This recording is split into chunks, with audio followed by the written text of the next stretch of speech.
Are you searching for the best in online black radio? Then go to blacktalkradionetwork.com, helping you filter through the noise. Real talk, black talk.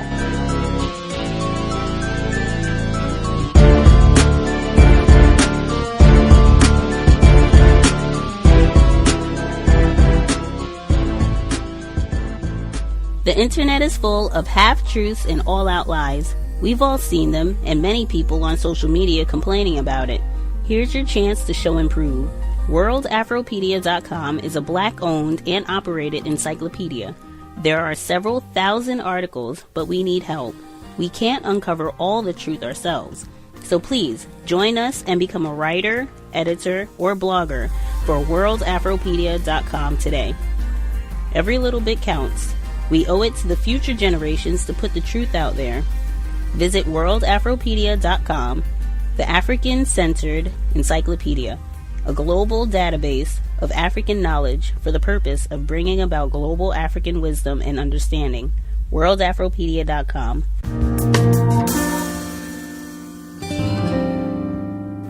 You know, what I don't like to really talk about the athletes of today in terms of what the commitment was. But none of these individuals, they came from all over the country. None of them got paid. None of them airfare was absorbed. Right. None of the hotel that they stayed in, they did this on their own. Right. And I would probably suggest if you could get a professional athlete today to fly in to support someone like Ali, you'd have to give him some money. At least. Maybe put him up in a hotel and pay for his airfare. Right. It's just a different time. We just different men at different times. That's all I can say.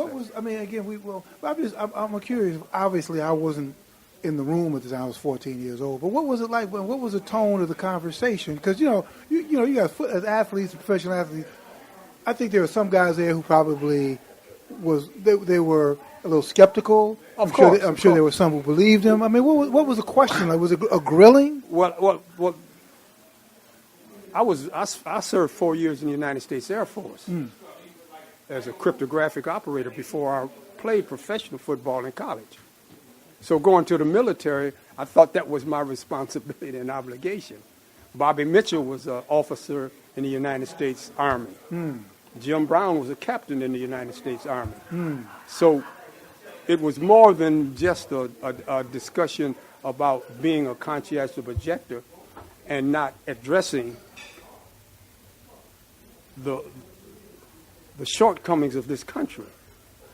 And Ali made it very clear. He said, no Vietnam has ever called me a nigger. Right. Well, I couldn't say that like he could say it. But when I was in the United States Air Force, that's all I was most of the time. And I know you had the people have them funny discussions today about the N-word. I don't support that. Because when you ask me, don't use the N-word, I mean now, never, next. That's the N-word to me. Nigger to me means nigger. So I'm not afraid of it, and I don't squirm from it. And I don't know if this was probably on one of those programs that probably beep it out. But I mean, I know what that means, and I know what that is, and I lived that for 83 years. 83 years, I've lived what that is. I breathe that air. And Muhammad Ali made us all aware of it, that we breathe that air. There are no sanctuaries. And Joe Louis, who was another top boxer, Joe Louis coined another phrase that a lot of young people will know. He said, you can run, but you can't hide. That's right. So black folks can run, but they can't hide. Context of White Supremacy. Gus T Renegade in for another broadcast, hopefully to share constructive information on the system of white supremacy. Today's date, rough one, Wednesday, October 4th, 2017. So I have been told, happy birthday, Khadijah, did remember that. Happy birthday, longtime listener, investor. We will be here tomorrow for Workplace Racism every Thursday, 8 p.m. Eastern, 5 p.m. Pacific. Make sure folks are ready to tune in, even though some of the aspects of what we're going to discuss today, I think that would also qualify as workplace racism, but pay attention. That'll be coming up. I can also say perseverance, very important with regards to us solving our problems, primarily ending the system of white supremacy, but perseverance. I had hoped to get our guest on the program. I've been trying for like a year. I reached out to Mr. Jamal Murphy, who co-hosts Bill Roden on Sports, segment that we heard to begin the program. In fact, came from Bill Roden on Sports. But I've been speaking with him and trying to get in contact with our guest for today, and kept working at it. He was helpful, but finally took a year, but finally we were able to make it happen. You have to persevere sometimes to get problems solved. But the segment that you heard, Bill Roden, they were discussing the death of Muhammad Ali. This was about a year ago, in June of 2016. And he had a panel of different folks on, but particularly they talked about the photograph, iconic photograph of Muhammad Ali, black and white image. He has Bill Russell seated next to him, great Boston Celtics legend. He has Jim Brown, Hall of Fame NFL football player, championship with the Cleveland Browns, and all of his years of activist work. And then sitting next to Jim Brown is Kareem Abdul-Jabbar, NBA legend. And then you have a whole nother row of black athletes who were supporting, and on the back row, also on that Cleveland Browns championship team, teammate of Jim Brown, our guest for today's broadcast. In addition to all of his NFL accomplishments, he wrote the book, Consider This, with the foreword by the great Jim Brown. We'll be discussing some of that today on the broadcast as well. Really, really glad he could share some of his time and insight with us. Joining us live, the legend, Mr. Walter Beach III. Mr. Beach, are you with us, sir? Yes, sir, I am. Outstanding. Thank you so much again for sharing a bit of your Wednesday evening with us. Anything that you would like listeners to know about who you are and what you have done, feel free if you want to give us an introduction, sir. Yes, certainly. Always introduce myself, who is Walter Beach III. And I said, I am black in attitude. I'm black in behavior. I'm black in belief and thought. I'm African in spirit. I accept and acknowledge the fact of my African self being intuitively and have developed the cognitive strength to function as a black man in America. As an African black man, my hypocrisy manifests as silent rage.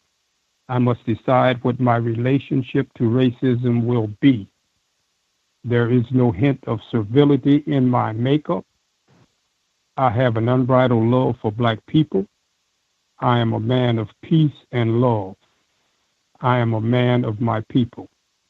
The more profound question is, what is my need to be anything other than a black man?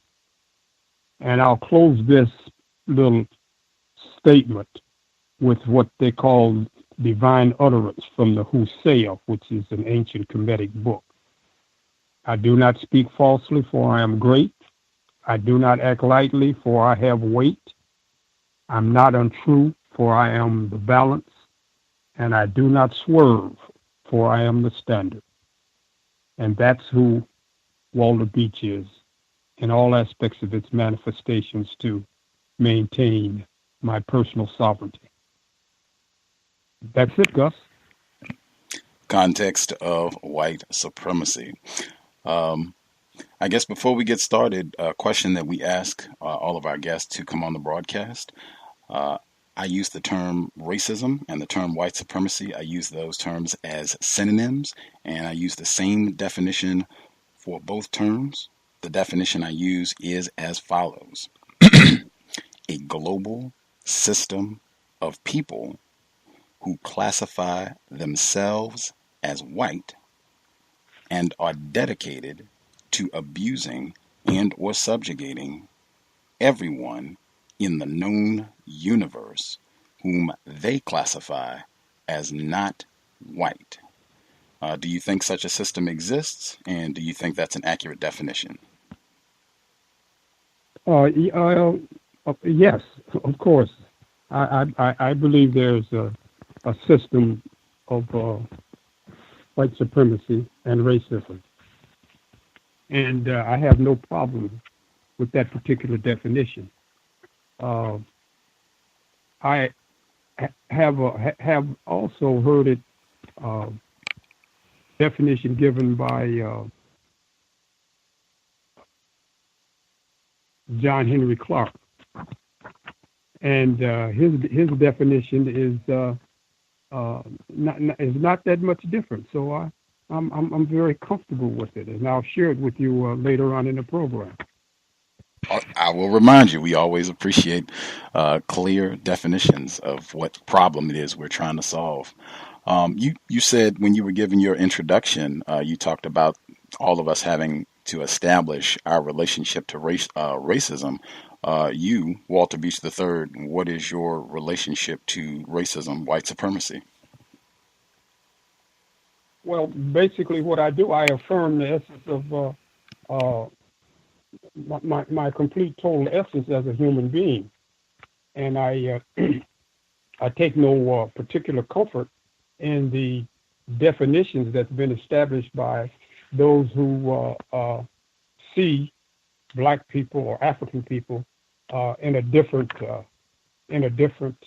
manner, or in a different way, I would say.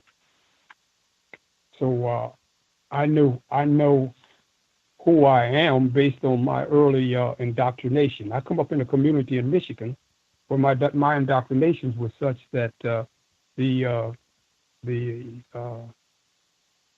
fallacy or myths of white supremacy and racism was always made clear to me. So I never had to struggle with that aspect of it.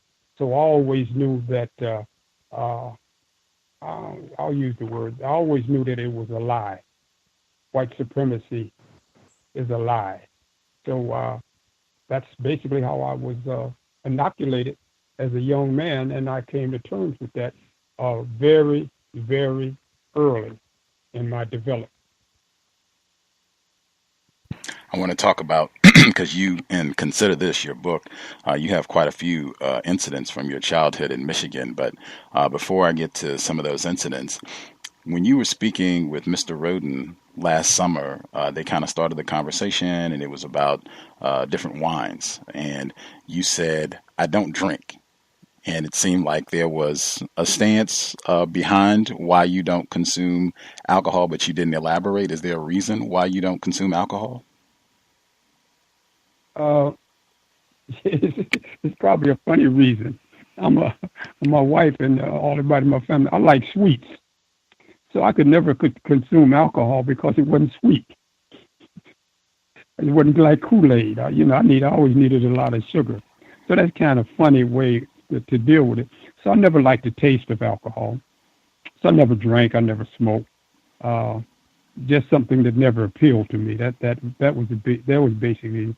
I had no religious or spiritual aspect other than the fact of I'm always conscious about what I put into my body.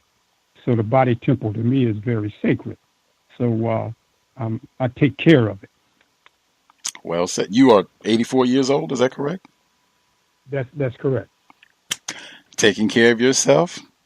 Great investment in self-care. I think in the book you say repeatedly, self-neglect is self-abuse. I think you state that. That's correct. That's right. You're right. Evidence. Abuse. Absolutely. Evidence is right here. 84 years old and still going strong. Now, getting to some of the things that you endured, particularly some of the things that you endured as a black child growing up in Michigan. I was stunned. You talked about it. You didn't go into detail, but you talked about it on the on the episode with Mr. Roden last year. You said that my mother had to put me in a dress in order to save me from being lynched. And you do talk about this in detail, and consider this. Can you explain to our listeners why you had to be placed in a dress to be rescued? Yes, I was, it was Mounds, Illinois.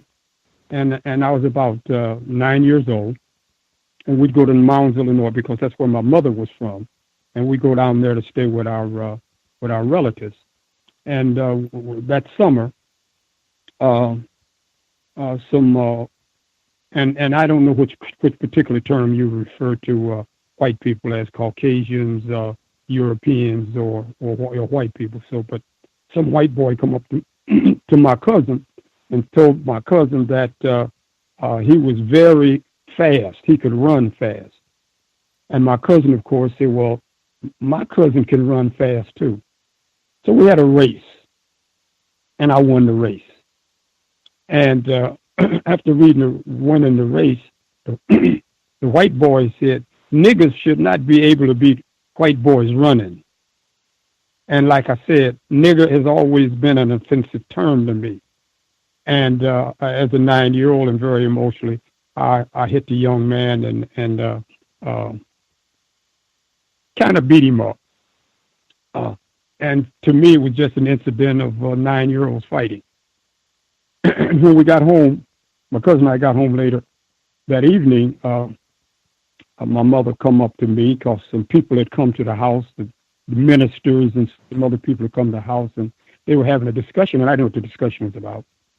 And then my mother asked me, what happened? And I said, well, nothing, because to me, nothing had happened.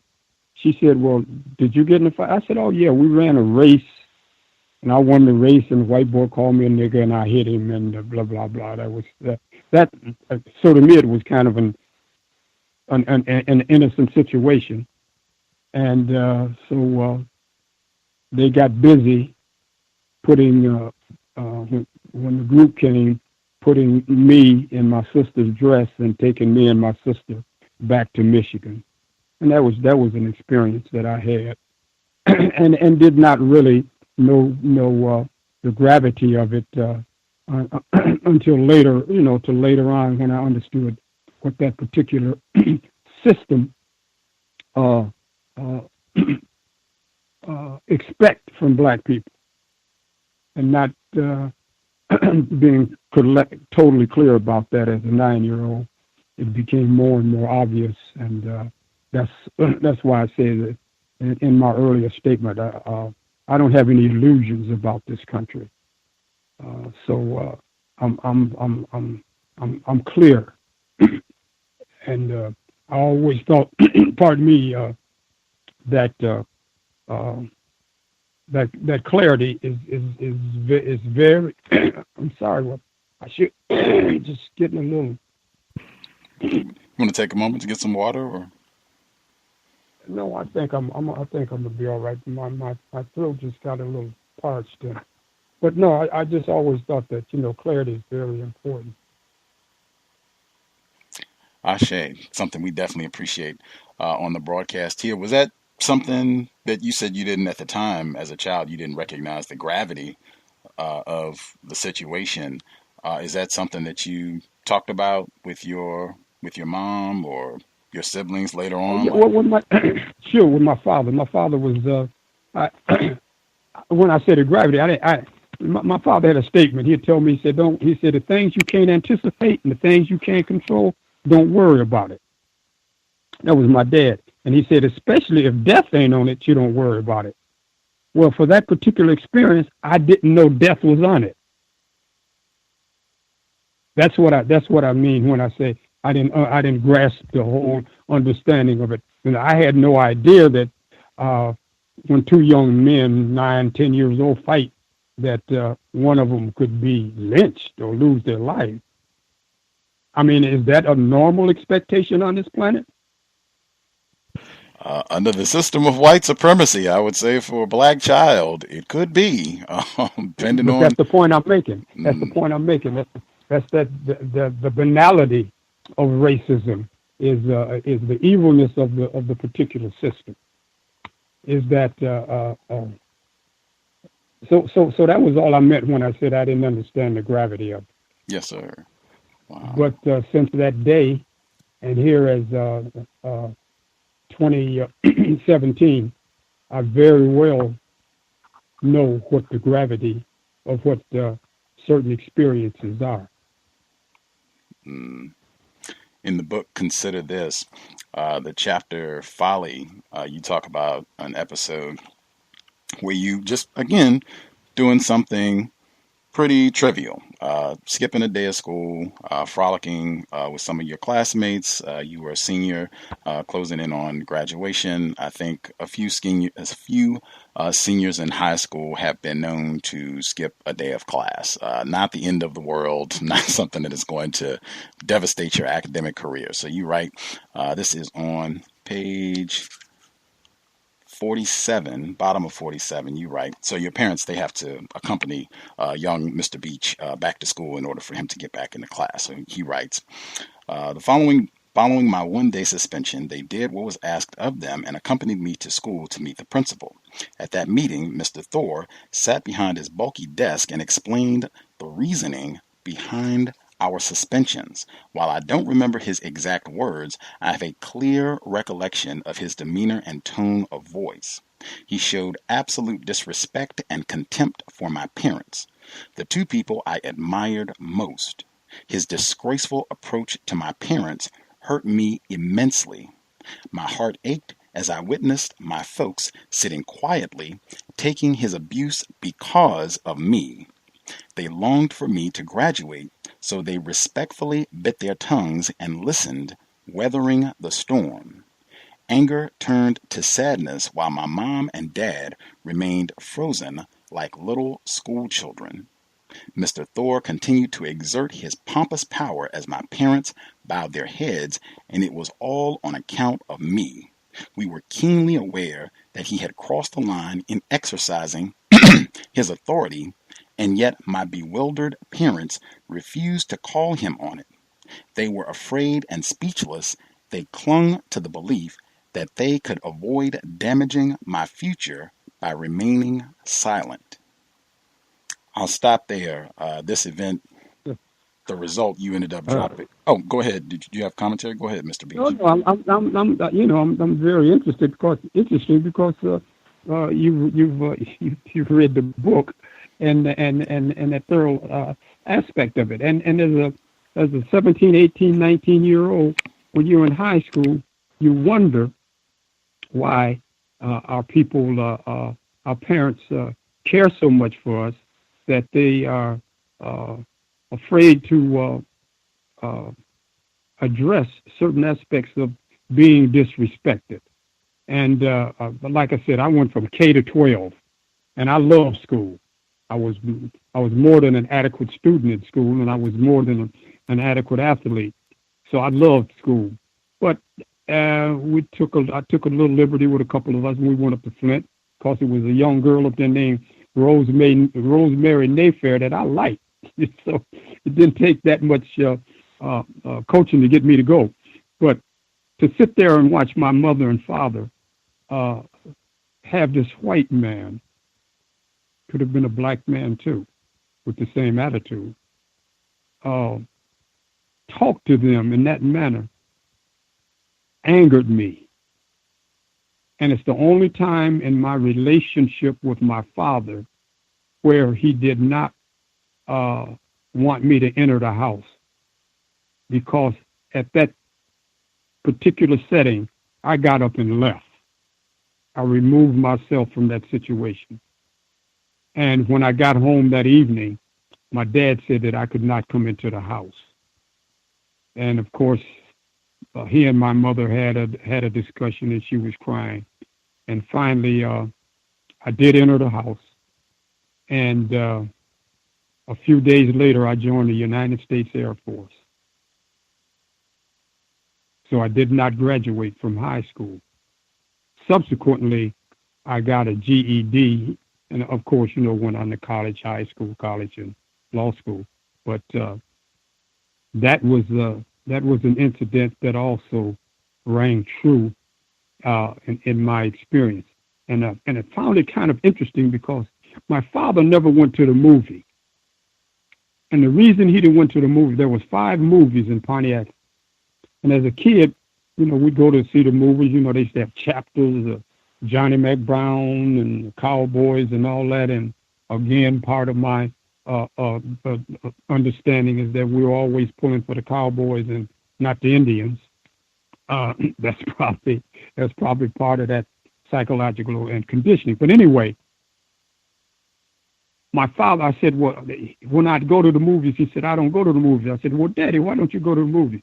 He said, I refuse to give someone some money for me to be entertained, and I have to sit in the back of the theater in the balcony. So hearing that all the time, and this is part of my reasoning, hearing that all of the time, I thought that was a form of hypocrisy after coming out of that particular experience with the principal. Because my dad he didn't take no nonsense, and he didn't have no particular care or like in terms of white people. That wasn't it. That wasn't his role. So I always thought he was a strong black African man. But in that principals meeting, I didn't understand what hypocrisy could be. How you could take a position in one place and then don't take the same type of stance or position in another place, but for a different purpose. So the purpose that he accepted that was to benefit and save me from the whole aspect of what he viewed would be a negative impact on me. But really the negative impact on me was him not being a black man, not me not graduating, because I didn't think it was that important, although it was, of course, and subsequently I did complete the education. But I'd completed high school anyway, because this took place in May, I think sometime in May, and I was going to graduate in June. So he was just upset. But no, I've had an interesting life, and I've had a reflective life, and I think about my life, and I look at my life, and I look at my people's lives. So I'm constantly, involved in that aspect, and try to get some control over what I would consider in the racial relationship self-indulgence, because I've always fared well in the United States of America as a black man. But that's a form of self-indulgence. So it was always difficult for me to see what was happening to other black people and for me to feel comfortable in their abuse. I never felt comfortable about that. And that was why I was always expressing and articulating how I felt about race when I was playing professional football, as well as when we were talking to Ali. And a lot of things that people misunderstand about Ali. Ali was really not asking any of us for permission not to go into the military. All we was trying to do was to support him. But even if we had not supported him, he was going to take his particular stand because he was an ethical and moral man, and he was dealing with it on principle.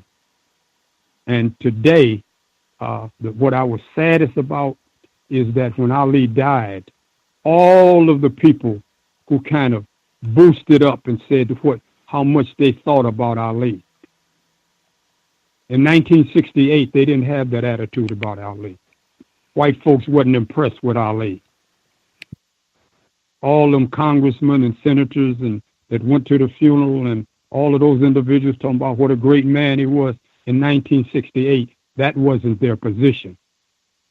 He was a black nationalist, militant, Muslim, and they didn't like it. So that's part of, and I know you mentioned to me, that's part of what Neely Fuller was talking about. And Neely Fuller, and I know you know Neely Fuller's position. He said, if you do not understand white supremacy and racism and how it works, everything else you understand will only confuse you. And that's the type of clarity that I'm talking about. I'm not confused. I'm not confused. That's what I'll say. Context of White Supremacy. Tweet the broadcast. Let folks know Walter Beach III visiting us today. You can dial in, get a question. NFL champion Walter Beach III. I know you certainly did not mince words when Muhammad Ali passed last summer, talking about that hypocrisy. The person who gave the eulogy, former President Bill Clinton, what were your thoughts Yeah, on Bill Clinton giving the eulogy? yeah. I was just sad. I was just sad that we always go for the okie doke as a people. We go for the okie doke as a people. One of the metaphors that I use, Gus, you don't mind me calling you Gus, do you? Absolutely not. Okay. The metaphor that I use is the bullfight. The bull is constantly doing what? Attacking the cape. He's always attacking the cape. And as he's attacking the cape, the picador, not the matador, the picador is sticking spears in him. And he's constantly attacking the cape. And once he's been wounded and about to die and on his knees, he recognized it ain't the cape that's causing this. It's the matador and the picador. Now he wants to run over the matador. But it's a lesson too late for the learning. And that's the way I see some of our experiences as Black people in America. Lessons too late for the learning. We're trying to integrate into a system that was established on genocide and racism. And in all intensive purpose, and I know a lot of people may not agree with it, but it's a criminal enterprise. Imperialism, colonialism, capitalism, criminal enterprises. If not, then you and I, Gus, can go into, where are you, in Seattle? Yes, sir. There might be a house in Seattle that we like. We get our ammunition and guns and just go take it. Or can we do that? No, because if we did that, that would be a crime. But we're looking at something.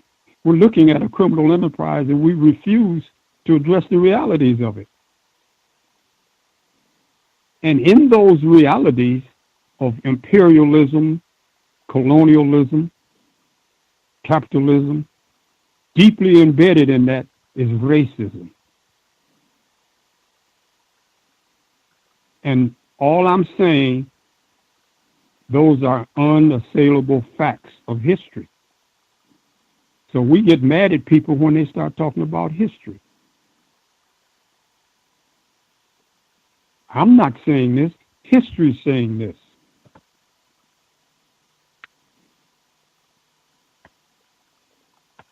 Context of White Supremacy again, Mr. Walter Beach III. Just before you were one of the athletes, along with Jim Brown and Bill Russell, Kareem Abdul-Jabbar, others who supported Muhammad Ali, his stance to not be drafted into fighting in Vietnam. You had been talking about expressing your views proudly, staunchly against racism throughout your career. Can you talk about when your tenure with the Cleveland Browns before you all won the championship in 1964? Art Modell, he's since passed away, but the white owner of the Cleveland Browns, he had a problem with your choice of literature?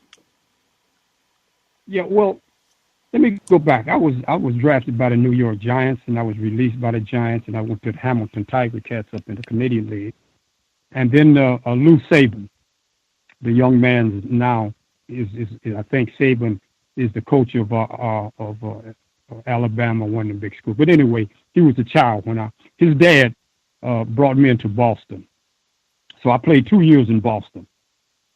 And in the beginning of the third year, they were trying to integrate the NFL with teams in the South, and they were going to bring the New Orleans Saints into the league, and the Boston Patriots, at that particular time, the Boston Patriots, we were to go to New Orleans and participate in an exhibition game. And when I got to the rooms, we had the itineraries were different for the black players and the white players. So I made a point of that with some of the black players, and I said, we got to have a meeting. I said, they got us staying here, and then the white ball players were staying in a different place. So after that meeting, they asked me to be the speaker, and the black members did, and I expressed our concerns about that, and management took it under advisement, and the next morning they gave me a plane and per diem and sent me home. So I didn't play football that year. They sent me home, and I then tried out for the Browns as a free agent. And when I tried out for the Browns as a free agent, I became a member of the team. And we were going to Los Angeles. Now we're in Cleveland. We were going to Los Angeles, and we were on the plane, and I was reading. I'm an avid reader. I love to read.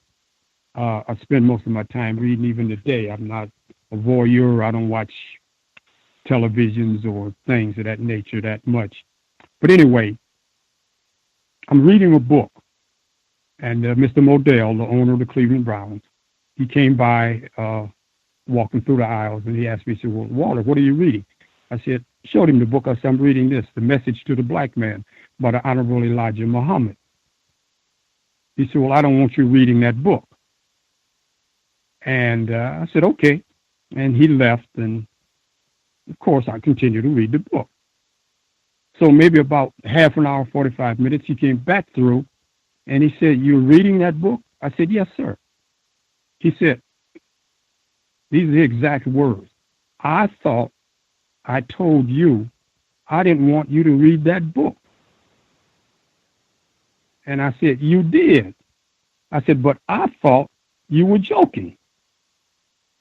He said, no, I'm not joking. I said, Mr. Modell, you must be joking. A man can't tell another man what to read. You own this football team. I'm on this football team.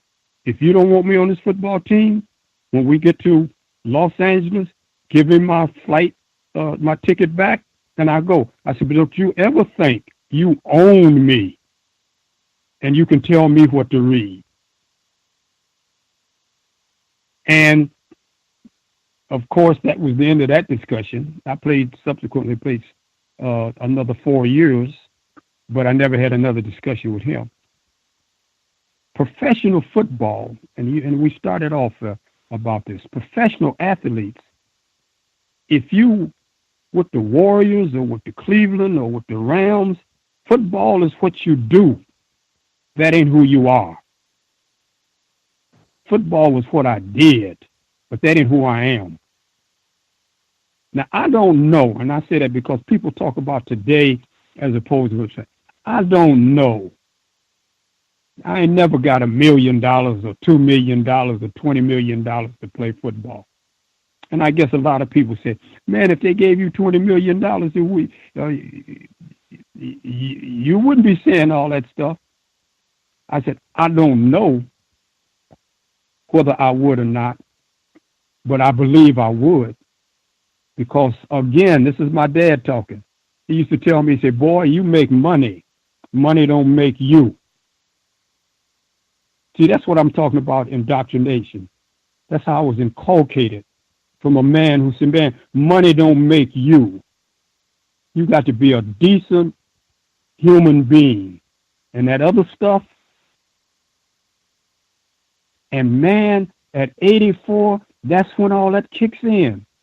When you're 17 and 18 years old, and this is the last this little story I'll tell you about, Gus. When I was 16 years old, my father told me something.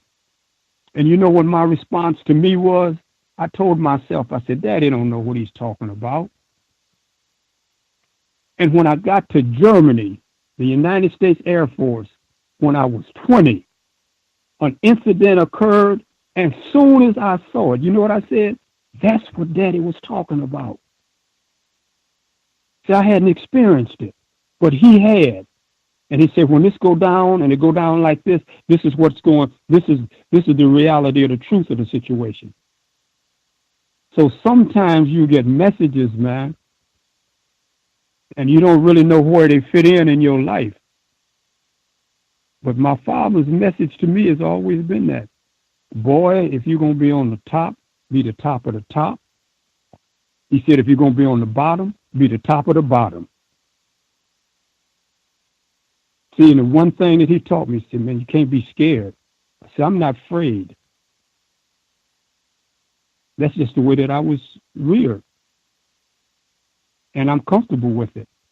And hopefully individuals who love and share and care about me are also comfortable with it. Context of White Supremacy. Share the broadcast on social media. Let folks know Walter Beach is with us. Dial in if you have a question you'd like to ask.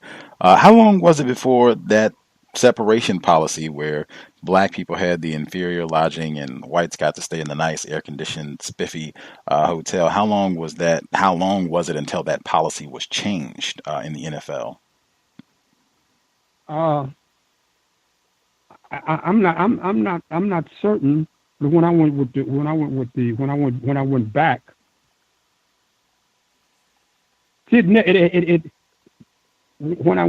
went to Cleveland, I never experienced that. We were never separated. Mm. We always stayed in the same hotel. This was an incident that occurred when I was with the Boston Patriots before I got to Cleveland. I see. So I'm not certain when. So I don't know when Boston changed that or what went on in that situation. That was just my an isolated experience that I had. I see. Because I know in the book you also talk about it was another practice where they would keep even numbers of black people and white people on the teams. That way you would always have a black person roomed with another black person. So they, you know. Oh, yeah. Yeah, we yeah. They did they did a lot of stacking or quotas. Even when I was with the Browns, we always understood when we start counting, and the Browns usually carried a larger number back then of black players than anyone else. I think in '63 we had 12 black members on the team. But what was always in it, we always knew they said, look, because everybody got the room together. So, and this is funny. So if you were worried about whether you're going to make the team, what you did, you start counting. And you'd always count number one, where Jim's going to be on the team. So then who's going to be number two? Well, number two would be Wooten. Jim and Wooten is two. Then, well, who's going to be number three? And it just might be, let's say the number three is going to be Charlie Scales. Well, who's going to be number four? Ernie Green. So when you got, it was always kind of funny. So when you got to the odd number, they got close to being time to make the final roster. People be trying to figure out who's going to be the next one to go. Well, so-and-so's going to stay. Now who's going to be next? So that's the quota system that they had when I initially went into the Cleveland Browns. That was one of the policies. And everybody knew it. Everybody knew it. Everybody knew that there was a quota system. It's going to always be an even number. I was thinking with Art Modell and him kind of chastising you about reading Message to the Black Man, asking questions. I know Mr. Fuller talks about that. What's incorrect about this book? Like, I would have loved to have heard him explain why you should not read this book. Like, what exact problem is there with the text? You also, in the book, you kind of put this in the context of things that were happening in this time period. Did you go to the March on Washington in '63? No, I didn't. Okay. What were your thoughts about that whole event? Well, no, I thought I didn't go, but my son went. Okay. I don't have an affinity for large gathering of crowds. I'm claustrophobic. So I don't like elevators and airplanes. I ride on airplanes, but I got to get a special seat right near the front, right in the aisle. And large gatherings like that, I sent my son, but I was going to be part of that kind of a gathering. But I thought it was a wonderful opportunity for black men to get together. Kind of disappointed afterwards because it didn't lead to the type of consistency necessary to address the evils of racism and white supremacy. It kind of filters out like we all do, like most things do, into specific organizations or groups, but not a collective aspect of how you address what the principal evils are as to our people, not to individuals. Individuals are going to always rise. Going to always be some individual is going to prosper. Exactly, but they have done a great job making sure that black people collectively have not prospered. That is not supposed to happen in the system of white supremacy. What do you make of the current, particularly given your background and standing with Muhammad Ali and his stance to not be drafted, and what you endured as an NFL player? What's your perspective on the current protest with Colin Kaepernick starting with the kneel downs last year and then everything that transpired over the last few weeks after Donald Trump's comments? Well, I like talking to you and talking to people like you, especially who understand our experience. I know what time it is. Kaepernick standing because of the national anthem. The national anthem is the national anthem. It's just not our national anthem. And part of what he had done has been what I want to say. The whole movement's been hijacked. Now that they're locking arms and they're doing all of the things, but Kaepernick was talking about police brutality,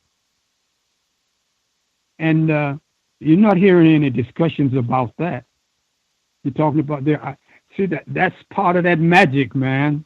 What I think for me, what I think Neely Fuller's always talking about. If you don't understand how it works, everything else you understand will only confuse you. Kaepernick said, "I'm standing because I object to young black men and women getting murdered by the police."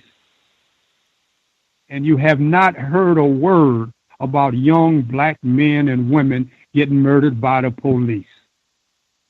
You're talking about First Amendment, the Constitution, veterans. Hey, man, the magic is deep. They know how to play the game. They know how to keep you where they want you to be, what they want you to be thinking about. Suppose all them people that's all them football players and basketball players and soccer players and baseball players who are locking their arm, why don't they go to a police precinct and lock their arm and protest against, and especially in Cleveland, where I come from, a 12-year-old boy getting shot in 8 seconds without a gun. Over 1,500 people been murdered by the police, and there's only been 19 criminal charges brought. And none of the 19 of the criminal charges have been found guilty. So, I mean, those are and that's why I said earlier, man, that's history. You say, this ain't me just being angry or upset. All I'm doing is quoting some facts of history. But history is hard on some people's reality. Absolutely. Wow. And for Tamir Rice, absolutely. I completely agree in terms of I have not heard commentary about racism over the past few weeks. It's deviated to everything but discussion of racism. What are your thoughts because another way I think that they've diverted this is to say, well, this is an affront to the military. You, in addition to winning a championship and playing in the NFL, you served in the Air Force. What are your thoughts when you hear people say that taking a knee during the anthem or not standing, that disrespects the people who serve in the armed services? No, it does not disrespect the people who serve in the armed services. In fact, what I think it does is a form of celebration to the people who served in the military, because that's what they served for. Part of going to the military saying we got some rights here that we want to protect, and other nations and other countries don't guarantee these rights, but we're going to protect the rights. But we only protect the rights, and I'm gonna say this because we only protect the rights. That's for white people. White people got a right to say what they want to say. They got a First Amendment right. If you try to exercise your First Amendment right, then something is wrong. You become a pariah. You don't like the military. That's part of that. That's part of that nonsense. We just and any man's death diminishes me. So therefore, when there's a massacre, I'm very, very disturbed by that. I don't want to see anyone killed. So the other night in Las Vegas, they had a massacre. And if you listen to the news commentators, they said it's the greatest massacre that's ever existed in America. But they don't say that in 1917, 200 to 500 Africans got killed in St. Louis. That in 1919, in Arkansas, 850 black people got killed. In Tulsa, 300 to 3,500 got killed, black people.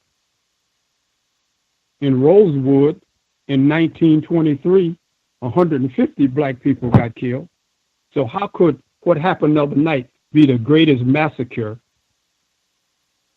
in the history of this country? See, if you pay attention, what they're saying is, when you kill white folks, we consider those real terrible massacres. But when we kill black folks, Michael, what is his name? Michael Jackson had a song out. They don't really care about us. This is just arithmetic, man. And that's why I'm sharing the opportunity. This is just arithmetic. This is just history. You can count the numbers. See, so once you understand who you're dealing with and what you're dealing with, and I told you what John Henry Clark had said and how he dealt with it. So you come to terms with it. You in your book, for the people who and even if folks recall, I think they made a big deal on the end of last week. They had a big speech where they were talking about we're not going to tolerate racism in the armed services. And if you have those views, get out.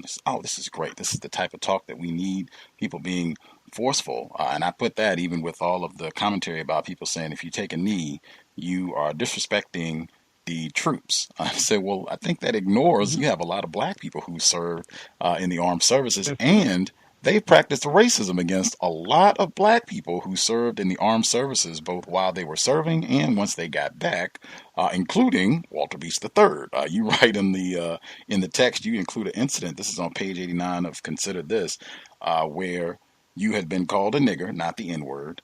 And you resorted to counter violence. You struck the racist who called you a nigger, and then you were confronted about all of this. So two other soldiers, they come in to question you about why you struck this other soldier. And so you write, this is on page 89, he called me a black nigger bastard, I said. The two air police looked at each other. Each had a silent smile on their face. The one leading the investigation asked, what if I called you a black nigger bastard? At that moment, I knew this investigation was no longer about my striking a fellow airman. It was about my refusal to be called a nigger. Then I'll hit you I said, trying to maintain my bravado, when in truth there was fear on the inside. Something in this non-commissioned officer snapped. No longer was he a man representing the United States Air Force. He'd become a monster, a white man ready to teach me my place. His face literally inches from mine. He said, "Boy, do you know what we do to black folks down here? We hang 'em." I will stop there for our military and equality amongst the troop. Was this, common in your military experience? This sort of flagrant racism? No, that was the experience I had. But to show you the other aspect of it, and the rest of it is Corporal Collins, who was a Caucasian, a white officer, a white officer, my drill instructor. About that time, he came into the barracks. And he said, "What's going on in here?" And the air policeman explained it, and he put him out. He said, "All right, I'll take care of him. Y'all get out of here. Y'all get out of here." And then Corporal Collins called me in to the little cubicle in the back, which was his little office. And he said, "Airman," he said, "if you hit everybody down here in Texas, they call you a nigger," he said, "you won't have a fist." And there was enough humor and understanding into that it diffused the situation. But then I was brought up on charges. What was the outcome of the charges? Well, the outcome of the charges was that the airman that I hit and myself went before a colonel, and the colonel heard the story, and the other individual that I hit denied the fact that he had called me that name, and the colonel said, "Well, first of all, this man is not as large or as big as you are. Why would he just come up and hit you without you saying nothing? Well, I mean, you were just standing there and he just come up and hit you?" Well, the guy, went through the abba-dabbing about that. So I was put on KP duty, kitchen duty. So I had to wash some pots and pans for a couple of days. So they didn't bring no legal military charges against me. Was he reprimanded in any way? The racist who called you? I have no idea what the outcome of his situation was. Oh, okay. You in your book, you write about filing a discrimination suit, EEOC charge against the NFL, and saying that you felt like you were facing discrimination. Do you think, just based on evidence, do you suspect that Art Modell or other folks were deliberately trying to make sure that you were not? Oh yeah, I won that case. All right. Can you tell us about it? I brought charges against the National Football League and the Cleveland Browns for blackballing me. And I'd been, like I said, the cornerback for the Cleveland Browns, starting cornerback. And it's now that I think of it, it's not that much different or dissimilar about Kaepernick. So I wrote every team in the National Football League offering my services. So when they put you on waivers, that means that they no longer want to maintain power over you, and you're no longer their property. So they put me on waivers, which means that I was free to negotiate or go somewhere else and play.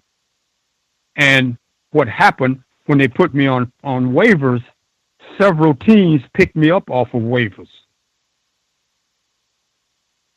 The first team was the Atlantic Falcons. They put me on waivers. The Atlantic Falcons picked me up on waivers, but then the Browns withdrew the waiver. So then the next time they put me on the waiver, the Detroit Lions picked me up. Then they withdrew the waiver. And we went to court, and I went to court. So we got evidence when we went through discovery. We got evidence that these other teams were willing to pick me up off of waivers. And the Browns. So I won the case. I got back paid, and then I got my years of services to 6 years. So they gave me the 3 years that I didn't play. So I won that particular case. But that's by and large that's what Kaepernick says. There's no way in the world that Kaepernick could not play in the National Football League this year on somebody's team. Do you think? So we're talking about an evil system, man. Do you think it was because of your politics, you reading Message to the Black Man, what have you, that led to them saying, "Hey, we want to make sure we can keep Beach out of the league if we can"? I have no idea what their particular reasons were. I just know what the outcome was. Do you think Kaepernick will be allowed to play at some point, or do you think he'll be permanently blackballed? I like I said, I have no idea. If you look at the larger context, it's a little different for me in terms of my understanding. It's a little different than just playing football. So if you understand capitalism is an economic system that's predicated upon capital, management, resource, and labor. So if you got a club and you got some owners and they can't control individual players, then that's an economic problem for them. And I'm not talking about economic problem because maybe some white people are going to protest if he played, or some black people will also support him, so that might equal out. I'm talking about what the institution of capitalism requires. The institution of capitalism requires those who are the bosses with the capital are the rule. The masters, they are the masters. So the slaves can't just, anytime the slaves don't want to stand up, or maybe a slave just don't want to go to another city, then the master leaves control over his economic investment. So that's the economic aspect of it, not just the professional player aspect of it. So if you're going to be you got to maintain that system, and that's what it's about. And the biggest struggle that we have to constantly address is the maintenance of white supremacy and racism. And I know you've read Neely Fuller's book. That's what he talks about, how they maintain it. Absolutely. We talked about it, 4 stages of white supremacy. There was another question I wanted to ask, and this does relate to something I've heard Mr. Fuller address as well. When you won that championship team in 1964, you intercepted Hall of Fame quarterback Johnny Unitas on the way to a shutout victory, 27-0. Is that correct? Right. Yes, correct. Okay. When you got your interception, did you do a handstand and slide around on the field, do any dances at the championship game? No, man. Like I said, I don't watch too much football, but like I said, we weren't clowns. We weren't minstrels. Now, I don't care how many of these cats get upset about that, but all I did was play football. If I intercepted a pass, that was what they was paying me for, and I did the best job I could. If I made a tackle, that's what they paid me for. I do the best job I could. If I intercepted and ran one back for 65 yards into the end zone, that's what they paid me for, and I was doing the best I could. I did not dance. I was not a dancer.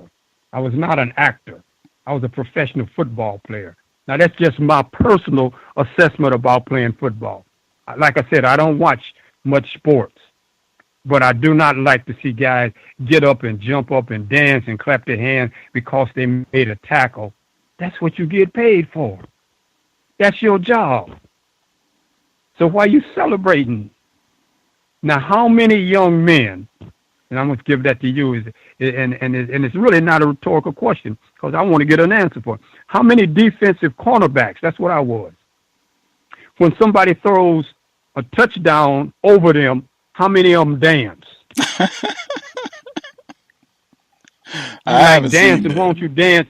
Yeah. Why don't you dance when somebody catch a touchdown over you? See, that's all that show. That's that. Like I said, I'm old school. I'm 84 years old, so I know that a lot of young people gonna say, "Well, ain't nothing wrong with dancing." Well, they wasn't paying me to dance. They were paying me to cover somebody, and I covered them. And if they caught a pass, I walked off of there with my head down because I felt bad that I didn't do my job. And if I intercepted the pass, I felt good that I did my job. But I didn't need to dance. I'm not a minstrel. I'm not a clown. I'm not going to make some gyration, sexual movements with my body so you can put a camera on me. That wasn't the way I viewed the game. But there are guys that do that. If they do it, like I said, these are young kids, and whatever they see they want to do, then, they can let them do. And I ain't mad at them. I'm just saying I don't do that. I don't think that's right. But that's just me. Other people think that it's cool. People think they're cute. I heard Mr. Fuller talk about this specifically, and he applied it to racism and some of our conditioning, talking about black people.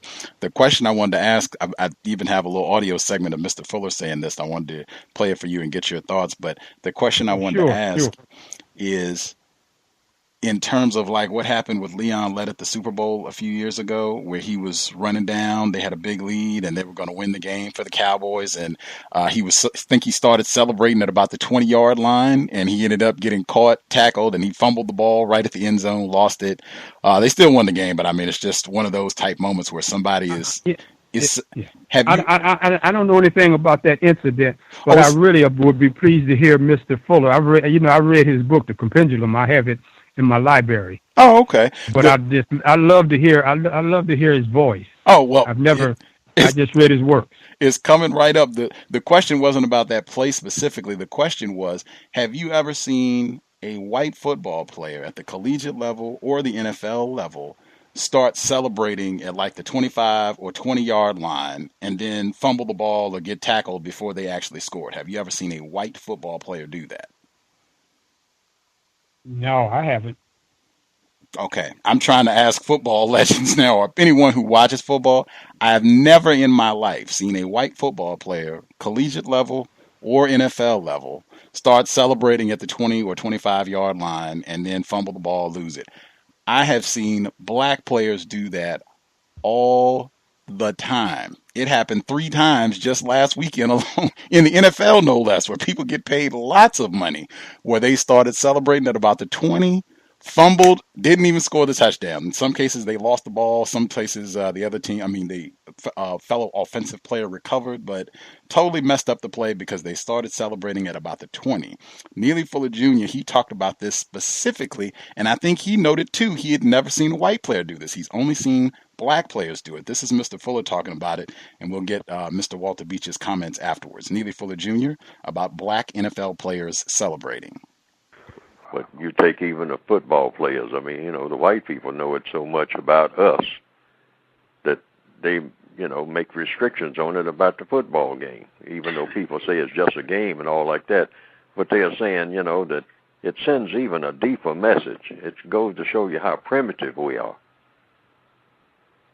Because the black guy, like I saw a black guy do that, a ball player, I forgot what team he's on, that was this year. I think I may have mentioned it to you before. I mentioned it to somebody. He's running down the field with his weaves and whatnot, trailing behind him. Struggling to be a man. Struggling to be recognized. That's what the weave's all about. Mm-hmm. Pay attention to me. That's what that is. Drop what you're doing and stop what you're doing and look over here and pay attention to me. So now when he's carrying a football down the field, and he was making it, he was outrunning everybody. Mm-hmm. And when he got near the end of the goal line, he could see the people jumping up and down, the ladies in their skirts and whatnot, the pep squad and whatnot, the cheering squad, they jumping up and down. He's grinning and running. And he ran into the end zone. And ran out of the end zone, and jumped right into the crowd up there, like we do. but he threw the ball down before he got in the end zone.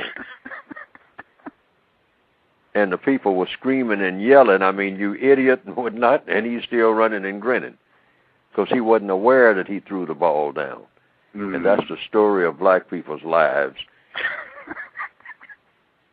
in the modern day since they took the chains off.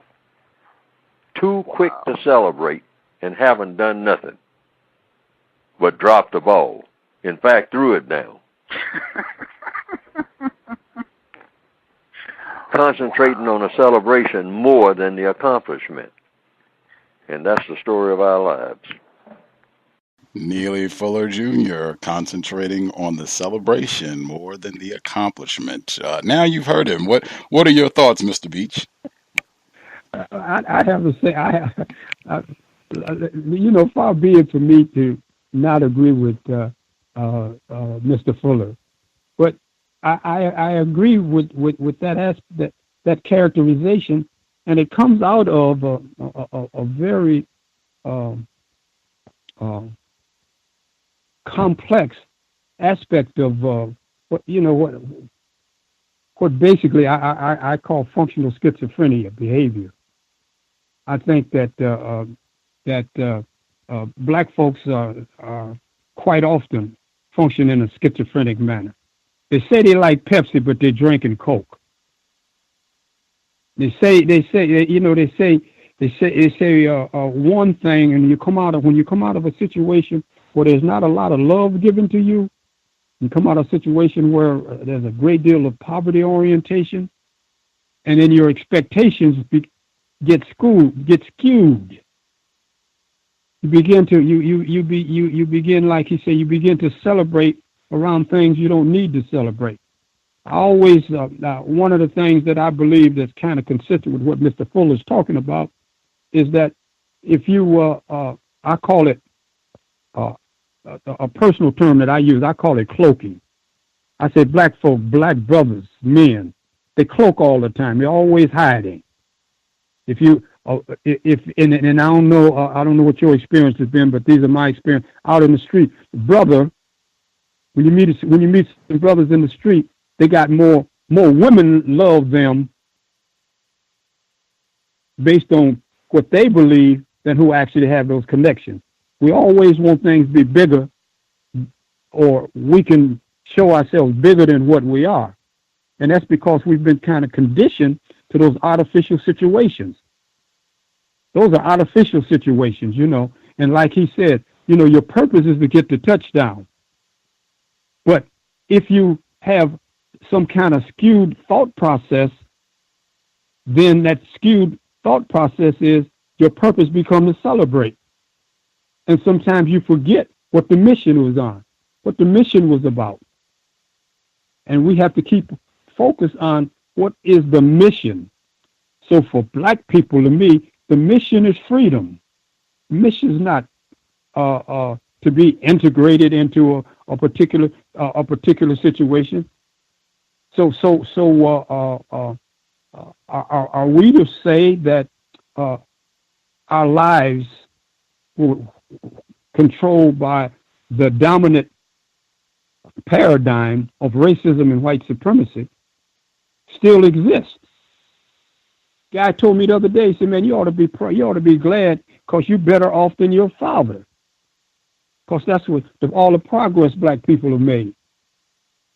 I said, "But you have to understand, my position might have changed, however, my condition hasn't changed. We don't run nothing. I don't own nothing. We got brothers, some guys that are talking about, we're going to claim the word nigger, and white people can't say it. And I'm saying, here we got some black cats talking about claiming the word nigger, and we ain't developed no factories, no car industries, no technological, but we want to claim some nonsense. We want to do all of the dancing and show people we can do those things.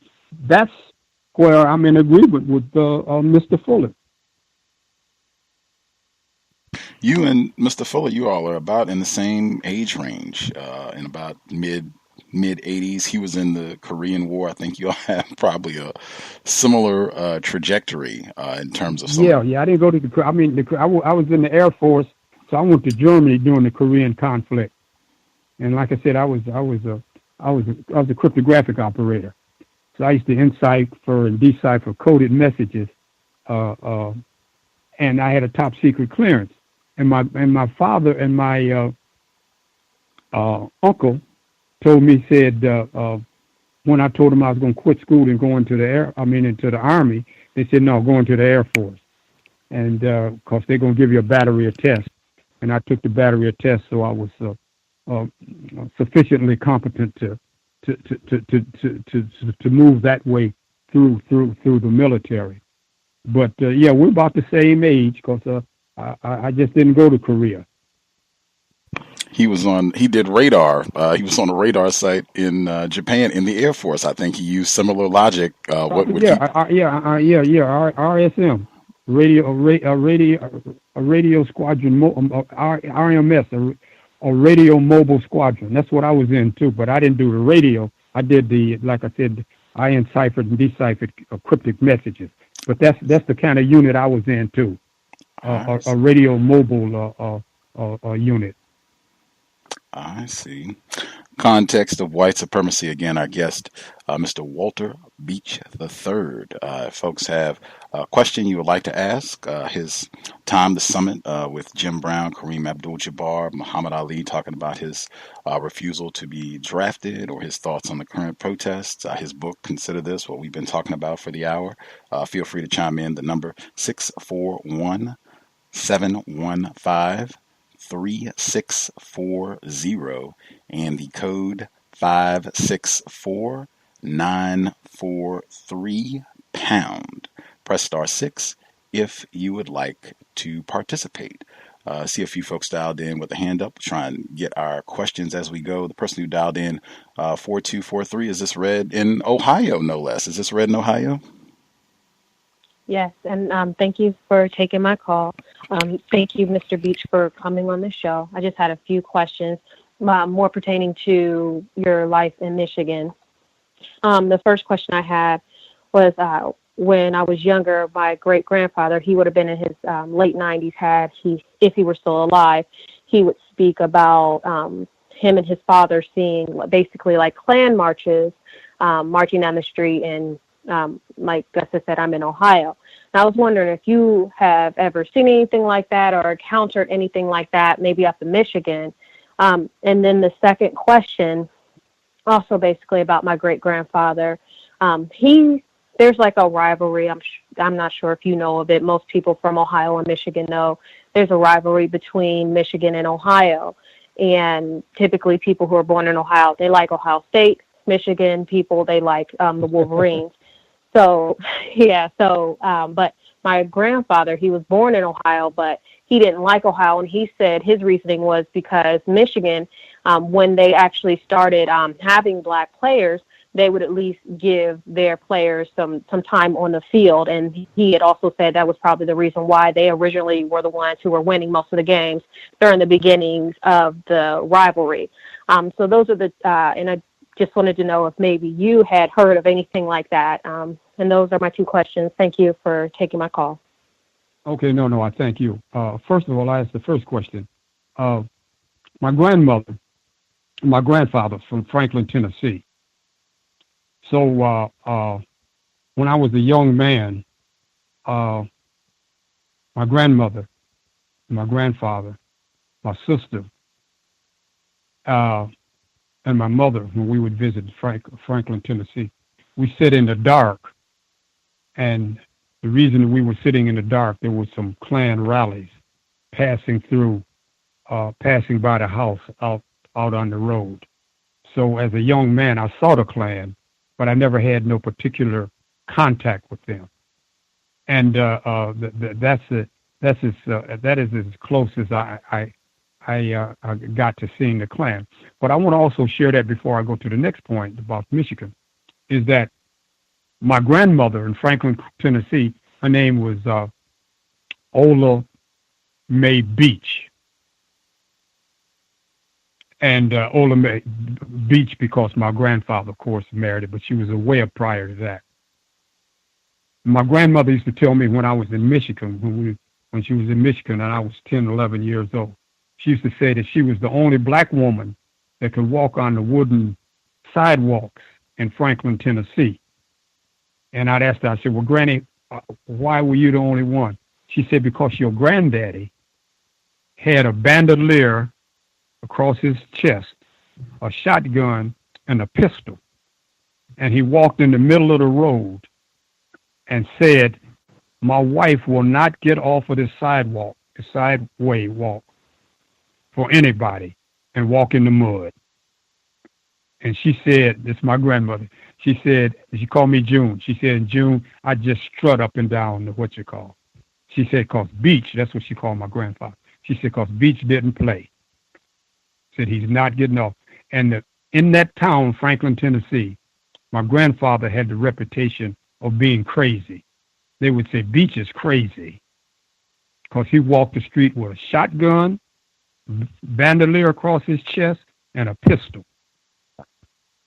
And that was what I was talking about earlier when I started this discussion. I was talking about indoctrination or inculcated. So that's kind of what I come out of. But now to get to your other point about the University of Michigan, I just left my son 2 days ago in Michigan. He graduated from Michigan. His wife graduated from Michigan State. My grandson is at the University of Michigan now. And my niece, my oldest daughter's daughter graduated from the University of Michigan. So I know I don't know that much about the kind of rivalry that you're talking about, because I graduated from Central Michigan University in Mount Pleasant. So I have no particular knowledge about that rivalry.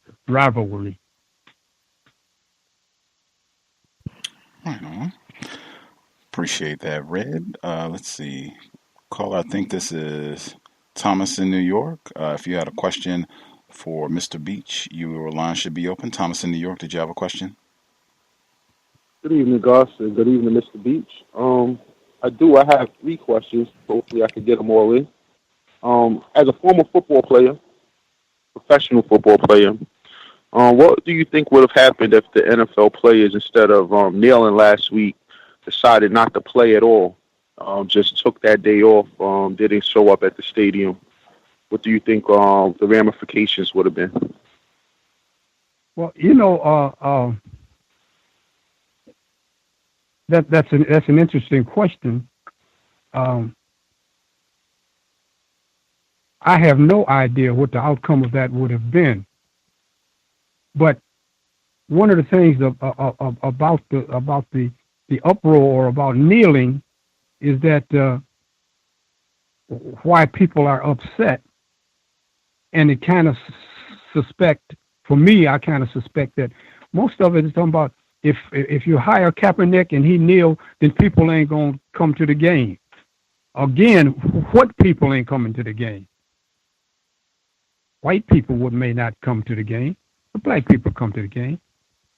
But if you got a market of 75 to 80% of players who are black, then they're in no less a position than the owners to demand that they be respected.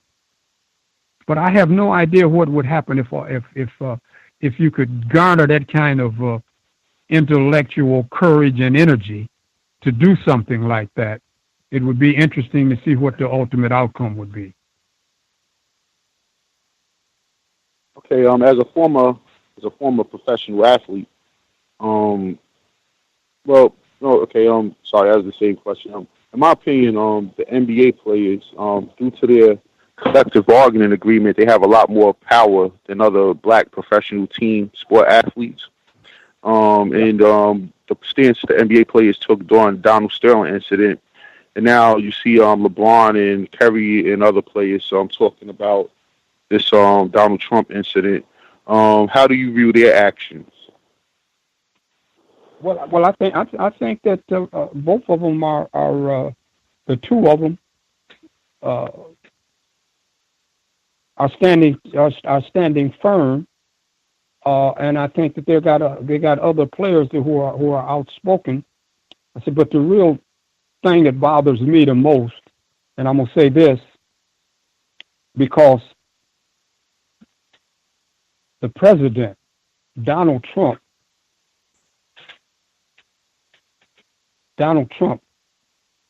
said should get rid of those son of a bitches. Now, I know what a bitch is. Bitch is a dog. Bitch is a dog. And a son of a bitch is that if he's referring to those players, not only has he demonized them as human beings and individuals, he demonized their mothers. That is vile. That is barbaric. And that is the President of the United States of America. Can't call nobody a bitch. Can't call my mother a bitch. See, and I don't know, a question that you didn't ask, what would those players do if Mr. Trump had called, you ought to get rid of those niggas?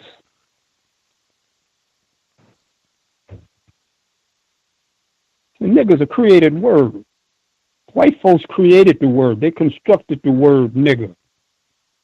So we're not in any position or under the obligation to deconstruct that word. We didn't construct it. I ain't never been a nigger. I ain't never been the son of a bitch. But if there are people on this country that believe that and function out of that, then I have very little respect and contempt for them.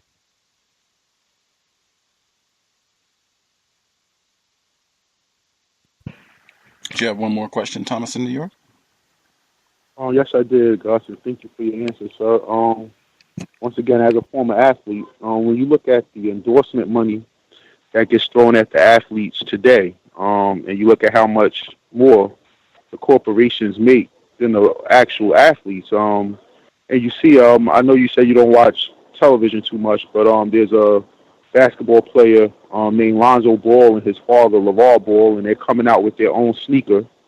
And what do you think about the athletes owning their own products as opposed to signing a deal with Nike or Gatorade or whatever other corporation making their own? What do you think about that? And I'll mute my line. Thank you, Gus. No. Look, that's in fact, that's the essence of capitalism, isn't it? You look, Mr. Ball, like I said, I don't know anything about him, but if he's got his sons and he's selling his sneakers, in fact, people should rejoice at that. He should be selling his own sneakers. Why should Nike do it? He should be signing his son's check as opposed to Nike signing his son's check. And then Nike walking away with millions of dollars in that industry off of those shoes. No, and I don't know why anyone would be opposed to that in a capitalistic society.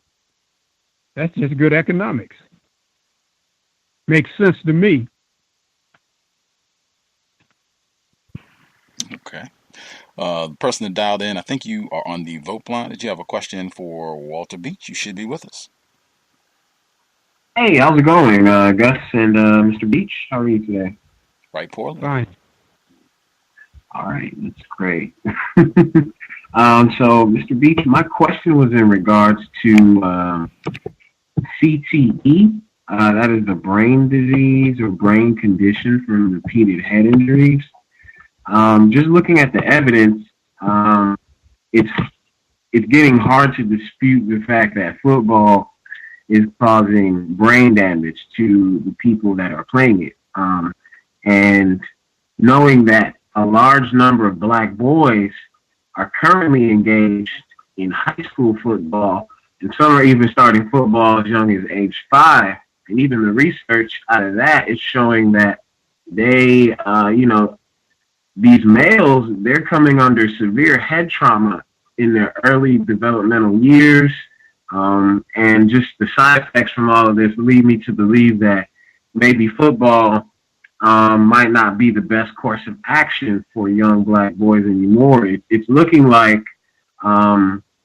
it might be changing the behavior of some of these boys from repeated head trauma. So I would just like your comments on that. Like, how do you feel about, as a community, still partaking in football, knowing the dangers of the sport now? Thank you. Well, sir, first of all, I understand the issue. I have no insight or no knowledge about what the physical brain impact that it's having on athletes. I mean, I haven't followed that, but as someone who's concerned about our community and mental health as well as physical health is a primary concern for each of us in the community. But I wouldn't be in a position to say that young men should or should not play football. Hopefully, this evening, based on the fact that I play football, I hope y'all don't think I got brain damage. But I have no idea about the results of that.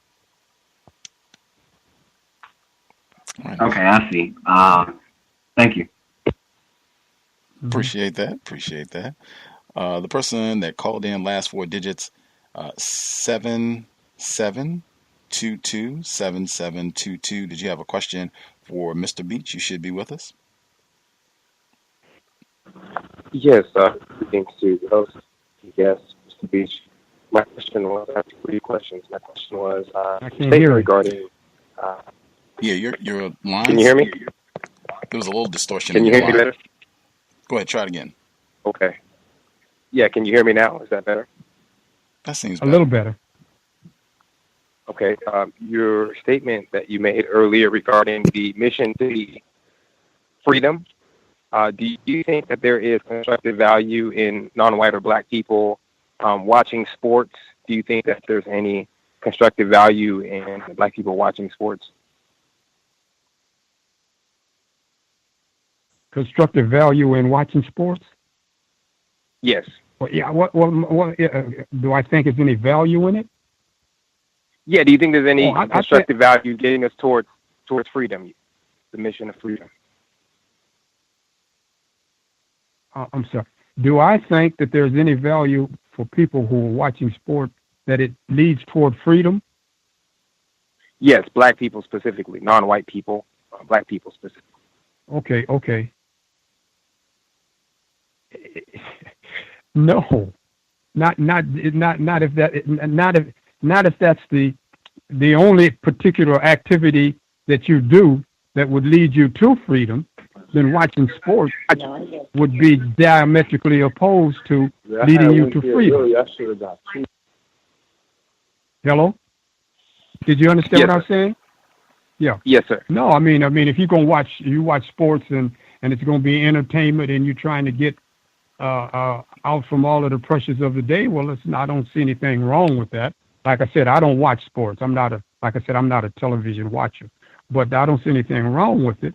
But if watching sports, which is a supposition contrary to fact, but if watching sports was a mechanism or strategy or tactic to freedom, then watching sports would be okay. But other than that, I don't see how it would manifest in some aspect of developing black people's freedom by watching sports. Thank you for your answer. My last question is, you said that you were an avid reader and you probably have read more books than I likely might ever read. But what 2 books would you recommend for all victims of racism to read? Or what 2 books stood out to you over your lifetime? Okay. All right. Let me just try to take you on a quick journey. If we're talking about what I would talk about, I deal with a lot of metaphysics. I'm a metaphysician. So if we were talking about metaphysics, I would suggest the Kabbalion. And if we were talking about philosophical aspect, I would say The Prophet by Khalil Gibran. And if we're talking about, like we're talking about race now, I would say Neely Fuller's book on racism, Amos Wilson, Maulana Karim's book on Kemet. I could name a lot of books because, like I said, I read a lot of books in there. So it really would depend on what particular genre we was talking about if I was naming books.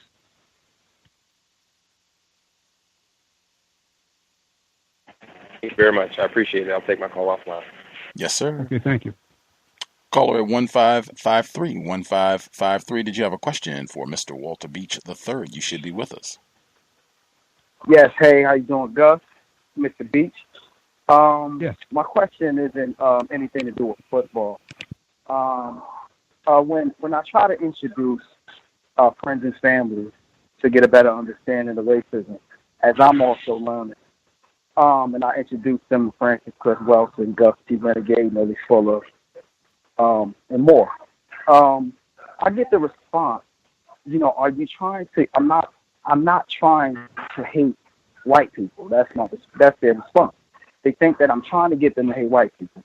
In your day, do you think that in your earlier days, black people were better equipped and had more knowledge of racism than my generation of today? By the way, I'm 38 years old. Well, it's a good question, but it's an interesting question because I don't know, and I can't speak for other people. But one of the things that I was saying earlier, that I was far more conscious of race than I think a lot of young people are conscious of race now. And by that I wanted to share that with you. When I played football with the Browns, I told you it was 12 of us. And if it was 12 of us, we went to practice, and we would. It was 2 a day, or wherever we went. We went in 4 cars, 3 of us in each of the cars, and we would go to the stadium. Because we were always kind of functioning as a unit of black people, based on the aspect of the culture or the society we were in. So I can't recall of incidents where we thought that we were honorary white boys. And I can't think of any incidents where the white ball players thought that they were black and militant. So we had a firm identity on who we were, and it was the self-actualization of who we were. So when it got down to dealing with the affirmation of self-hate, I mean, the young people you're talking about, y'all call each other niggers and call that terms of endearment. Y'all accept a negative creation of who you are and try to sanitize that word as opposed to being the reality of it. So I was in a program in Seattle about a year ago where a young man, black young boy, said, white boy come up to him and said, is it all right if I use the word nigger? Because you use it all the time. I mean, that like I said, that boggles my imagination. But I ain't 30. I'm 84. Right. So if that's how y'all, if that's what you view as being part of a system, and you've surrendered to it. And let me say this: we come through a middle passage. We come through slavery, come through the black codes. We come through segregation. And we did that through an African tradition. And now we're going to surrender to that to be part of a system that takes the most derogatory term that's ever been created about us, and we're going to embrace that term. Not only embrace it, celebrate it. That's why I said that's the affirmation of self-hate. That's the best I can respond to that, sir. Thank you. My last question, and this is words of advice. Being though that I am in my 30s, I do believe that there is an assault on manhood. Being though I don't have any children, I have cousins, I have nephews. How can I or my generation step up to the plate and just be better men? Because I feel, from what I see, from my limited vantage point, that manhood is lacking amongst my peer group. Well, what it requires to be a decent, moral, and ethical human being, that's the requirement. Manhood. So if you're a man, then that's what you're trying to affirm. You're trying to be an ethical and moral human being. You want to be clear about who you are. You want to be competent in what you're doing.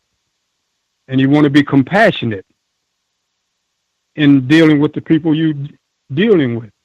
And you want to have a commitment, but what it requires more than anything is courage.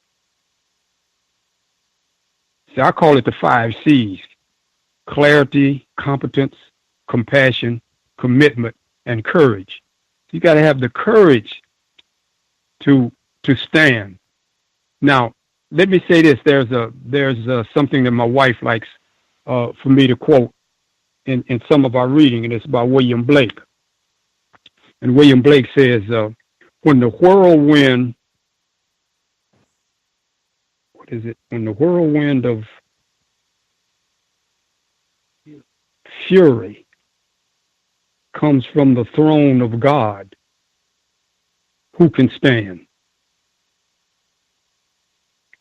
See, what I hear a lot of young people saying is that, man, you old school and you don't know what's happening. When I was a kid, stealing was stealing. When I was a kid, lying was lying. When I was a kid, cheating was cheating. Killing was killing. Has that changed? If you're a moral and ethical person, that's what you're trying to do. And then once you understand right is right, right don't wrong nobody, and wrong don't right nobody. So if you want to be a man, you have your ethics that you stand up. But the thing is like he said, when the whirlwind of fury comes from the throne of God, who can stand? The whirlwind of fury came from the National Football League because Kaepernick kneeled, but he still stands. He's accepting the consequences. So if you're going to be a man, you accept the consequences and your responsibility. Take care of your family, your children, your wife, your people. That's what it requires. So I don't think you will be in any danger. I think you'll be able to do that. You know what's right and you know what's wrong. You know when to say yes and you know when to say no. You know what's right. I bet you any situation that I could construct right now and share that situation with you, you could pick the right and the wrong out of it. And then all you do is move to the right. Do that which is right. That's the best information I could give you because it's the same information I function and operate on. Thanks a lot. Gus, thanks for taking my call. And by the way, I'm standing with Kaepernick. I haven't looked at one football game all season, and I'm contemplating never looking at another football game in my life. Thanks, guys. Yes, sir. The caller at 5136. Did you have a question for Mr. Beach? Yes, thank you, Gus. Yes, Mr. Beach. What president did you serve under when you was in the military? Oh man, you done stumped me. I don't know I think it was Eisenhower. I think Eisenhower Truman was the president when I was in the military. I'm not certain. Okay. I must apologize because I'm apolitical, but I think it was Eisenhower. Who was the most racist from Eisenhower all the way up to Trump? In your opinion, which president was the most racist? Yes, sir. Which president from your lifetime that you feel was the most? Oh no, racist? I would say I'm indifferent to that. I wouldn't be trying to. The devil and Satan's one of the same. Right. So I wouldn't be trying to evaluate who's the most racist president. So I'd have to reach that. Thanks for answering my question, sir. Thank you. Thank you, Gus. Mm-hmm. Appreciate that, Big Victim. For other folks, if you had a question, please don't wait till the last minute. I think we got all the hands, at least the ones that I see for now. If you have a hand, 641-715-3640. The code 564-943#. Press *6 if you have a question for Walter Beach III. The last little bit of time that we have you, I definitely wanted to ask you, in speaking with Bill Rhoden last year, you were talking about some of the hypocrisy that you experienced. You said that one of your sons, that he said, "Hey, Dad, I don't talk about religion. I don't talk about racism." And you expressed some frustration at your son, and even maybe some other black people who say, "Hey, I'm done with that. I don't talk about racism. That's old school. I don't even bring that sort of thing up." Yeah, that was a discussion. And I was just with him the other night, but he's come to a different position on that now. Wow, what has changed? He just developed a level of consciousness about that, and so it's so easy to escape and not want to deal with the truth and the reality of a situation because it's far more comfortable. See, it's comfortable if you don't have to address anything but all of the good things that happen. And what I was sharing with my son, and why I was upset, because he graduated from the University of Michigan, and now he runs a program, the bus program in Michigan. But the point that I was saying is that he graduated from the University of Michigan, and if he was going to abandon or be co-opted about race, then he didn't even know the reason he was at the University of Michigan. Because there had to be individuals who protested and did things to get black people into the University of Michigan. So it was just not something that he happened to be the smartest black guy to ever go to the University of Michigan. No, people suffered to get you into the University of Michigan, and black people in your race suffered. So now how are you going to take a position you don't want to talk about race? What do you mean you don't want to talk about race? Race is implicit in every aspect of humanity on this planet. Every aspect of is there.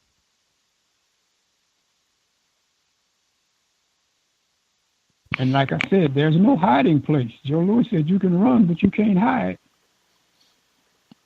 And look at the black people who try to hide. O.J. Simpson might be on that list. Oh, I'm sorry. Yeah, well, I'm just saying. I'm not saying that Oprah was trying to hide, but she went to Switzerland and she couldn't buy a bag because a white woman told her she didn't have no money. She couldn't afford it. Now, this is the richest black woman on the planet, and I'm not certain, but I'm kind of suspicious that the white girl working in the store didn't have nearly the money that Oprah had. So what is that virus? What is that virus that they respond to? And I call it the Pavlovian response to the demonization of non-white people is the primary impetus of racism. It's Pavlovian. Sometimes I don't even know if white people know they're responding as racist because it's part of the condition. It's in the air they breathe. It's in the water we drink. It's in the milk we get. It's in the toast we have. It's everywhere on the planet. And this is not a hyperbole.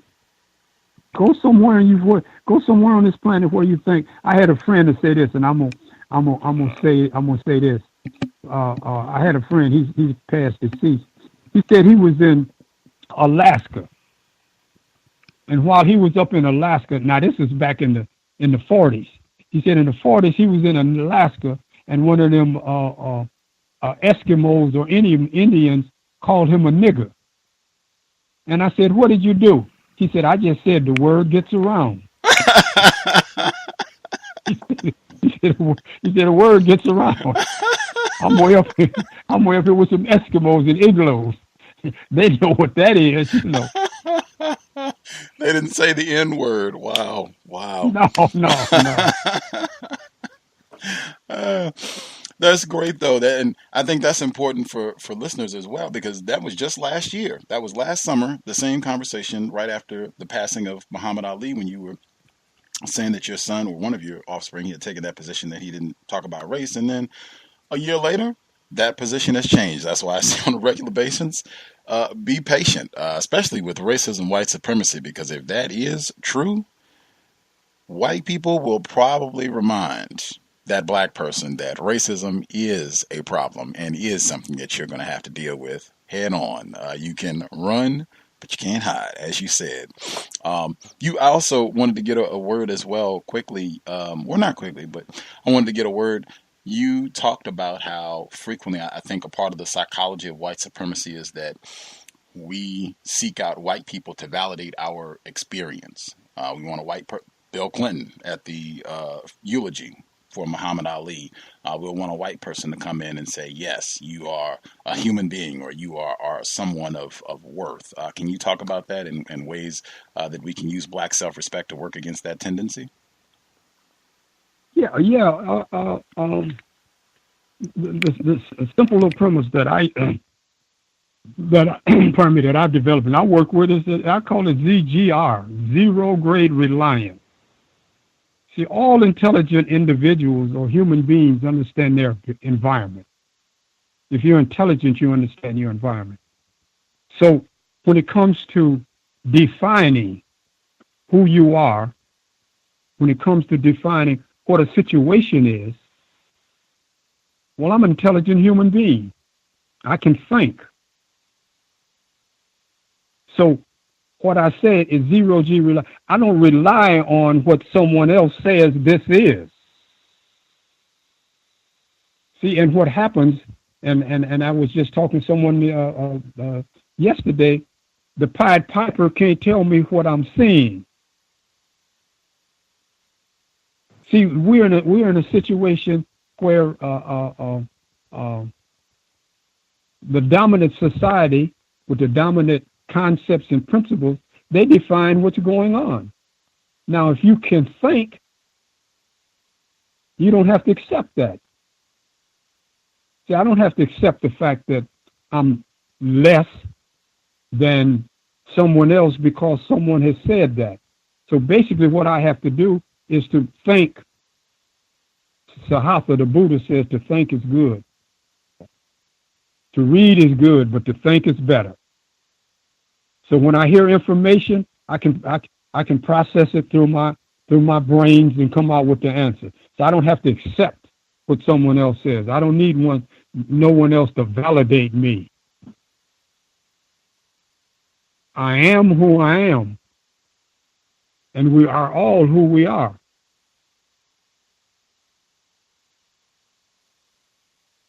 See, if we need other people to give us some kind of standing, you don't need nobody to give you standing, Gus. You know who you are. You can make determinations. And if someone says that this is the greatest massacre in this country, you can add. You can say 52, then Rosewood, 150. So how did y'all get to 52 being the greatest? See, that's what I call location. They just revealed who they are. You've heard of the Trail of Tears. What is the massacre? Yes, sir.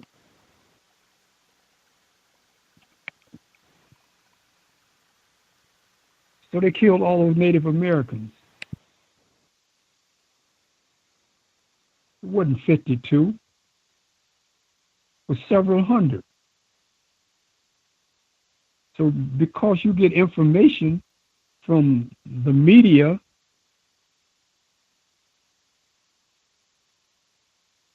let me share just one brief experience with you about personal sovereignty. When I played with the Browns, I pulled my Achilles tendon. So I'd been out of, I had to wait for it to heal. So it was, it took 2 weeks for my Achilles tendon to heal. And it was sore and painful. And a week before it got well, before I could play, the coach came up to me and said, Walt, I said, yeah. He said, Dr. Eppolito said you ready to go. I said, no, Blanton, I can't go. I said, because I still got pain in my Achilles tendon, and it's still sore and tender, and I can't push off. He said, but Dr. Eppolito said you ready to go. I said, Blanton, let Dr. Eppolito go out there and play. So authority can't make the truth. The truth has to be the authority. The truth is I'm in pain. So can't no doctor tell a coach that I ain't in pain. So he tells the coach, so the coach want me to accept what the doctor says. But I said, no, I'm the truth in this, not the doctor. So all I'm saying is that you make your determination by evaluating who and what you are. So I'm not going to let somebody, and I wanted to say something, but I don't want to say something because I don't want to embarrass my wife, who's the light of my life, you know. But she shared something with me today, and we was talking, and I said, "Oh wow, that's deep." I said, "But that's because of you," and I'm gonna say it anyway. She's an entertainment lawyer, and she have artists, and she works with an artist, you know. And we were talking today, and she said, nothing. I met my artist. She had just come back from South Africa, and she had an artist that's no longer her artist. And she said her artist was talking to her, telling her how much she loves her and how she feels about her. And she said, out of all the people that I've ever had, I've never had nobody not say that they didn't like me and they didn't appreciate what I'd done for them. I said, that's really good. I said, but really what they're saying, that's about you.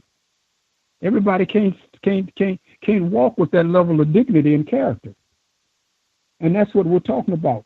When we're talking about black men and black people, We're talking about the level of dignity and character that we know has been produced on this planet since the beginning of time.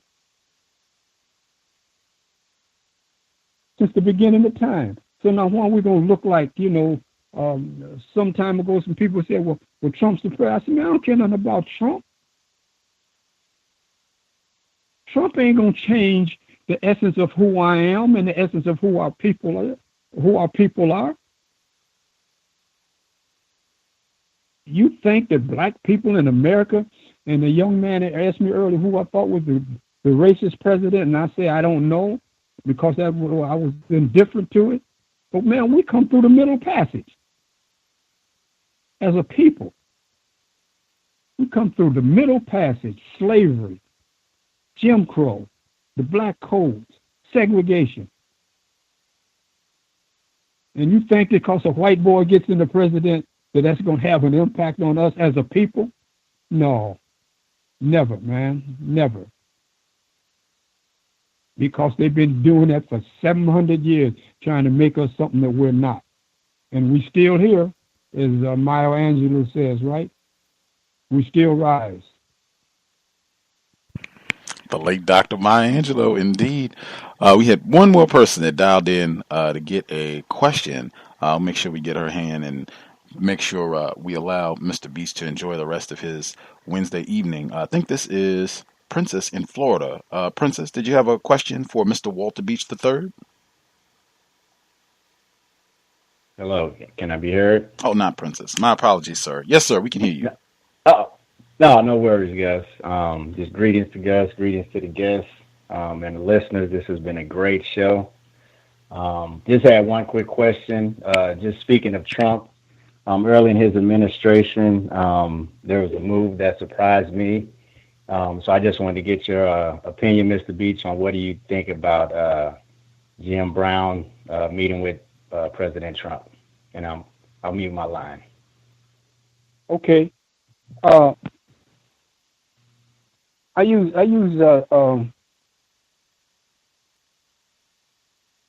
two particular words to address that.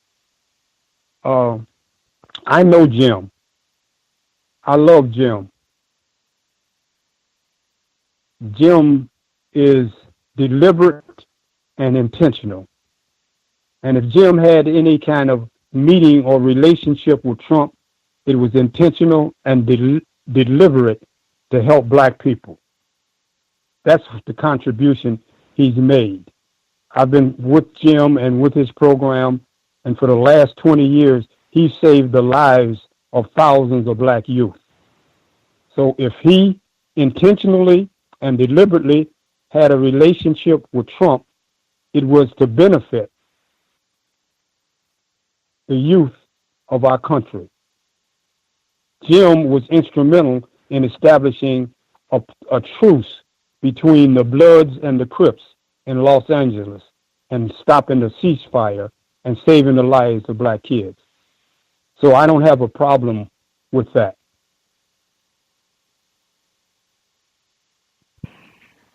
That answer your question, sir? Yes, it did. Thank you, sir. For sure. In addition to winning a 1964 NFL championship with Jim Brown, he was one of the athletes who stood in support of Muhammad Ali 1968 when he said he was not going to accept his drafting into the Vietnam conflict. He writes about that, growing up in Michigan, nearly being lynched. In his book, Consider This, the foreword written by Mr. Jim Brown. You can get it online. Great read, and one of those, not very long, might be one of those if you want to encourage, if you know black people that you care about, you want to get them to read. This might be one because it's not super long, it's not super difficult. I think you could sit down in a few settings get it done. And it deals with sports. They could be reading about football and Jim Brown. If you know people that are interested, might be one to kind of get them started. And then you can give them Mr. Fuller's book or Amos Wilson or whatever else you'd like to add. Yeah. We've so thoroughly enjoyed having you on the program, Mr. Beach. It was a hoot. As I said, I had been looking forward to it for about a year and glad we were finally able to get you on the broadcast with us. Anything you would like to share with listeners before we let you go? No. I appreciate everything you said, and I appreciate your audience. And if people are interested in the book, they go to walterbeach.com. Walter. That's B-E-A-C-H. Walter Beach, BEACH.com. Put it on our Facebook page right now, walterbeach.com. And you can see information. You can see the book as well. You can get a copy of Consider This, a lot of the information that we talked about for this evening. Again, thank you so much, Mr. Beach. I hope we can get you back on the program to continue the dialogue. Sure, and I just want to I want to thank you, Gus. And I want to thank you also for I think it was in 2010, you had two women on your program. And a gentleman, I can't recall, but it was an excellent discussion. And I appreciate what you're trying to do and to help our people and inform them as best you can. So thank you very much, and peace and love. I appreciate it. Thank you so much, Mr. Beach. Again, continue to take great care of yourself, and we will definitely look forward to speaking with you soon, sir. Okay, thanks. Have a great evening. You too. Context of White Supremacy. Again, our guest for the evening, Mr. Walter Beach III. Glad we could have him on the broadcast. Thanks again to Jamal Murphy. He co-hosts Bill Roden on Sports, and I had been reaching out to him as well. He was helpful. Use Twitter for something constructive to help me finally get Mr. Walter Beach III on the broadcast. I'm going to put the link for his website, which is just his name, www.walterbeach.com, and you can get a copy of his book if you would like, if you want to share it with other folks. Any of the folks who dialed in, and of our listeners, if you had a hand up, if you had a quick comment that you wanted to get in before we get ready to wrap things up, I'll remind folks we'll be here again tomorrow, same broadcast time, 8 p.m. Eastern, 5 p.m. Pacific, workplace racism. I told you, Mr. Beach successfully filed his suit that they were mistreating him, blackballing him, as they say in the NFL, so that he could not play. And he has more information listed in the book. There's an additional book that he cites, Bernie Parrish's They Call It a Game, that gives more information about the case and what happened specifically with NFL owners, white NFL owners, keeping Mr. Beach from playing professional football. But I'll post his address on the webpage, on Twitter, Facebook, so folks can check it out. Any of the folks that dialed in that have a hand up, if you had any commentary that you wanted to share before we wrap up, you should do so now. Anybody? I think Red in Ohio should be with us. Caller 7337. The other folks that are with us, Thomas in New York. Any other folks have commentary they want to get in before we wrap? May I be heard? Yes, ma'am. My real quick comment, it actually is it's kind of odd, or I guess maybe it's not odd, but when Mr. Beach, when he had made the comment about, I think it was his great grandfather or his grandfather, the one who I think it was his grandfather, and how he carried around a gun or a firearm, and how his grandmother was able to walk on the sidewalk. The part that I left out in my story was that with my great grandfather, he had said that him and his father, they would kind of like sit up somewhere high, like maybe like on a hill or something, and watch these marches. But the reason why they were not the Klan people or the white supremacists messing with them was because his father also carried a shotgun. So I just wanted to add that, and thank you for letting me speak. Indeed. Long tradition of black people fighting back counter violence, long heralded tradition. Other folks, anything else they wanted to get in? Any other commentary?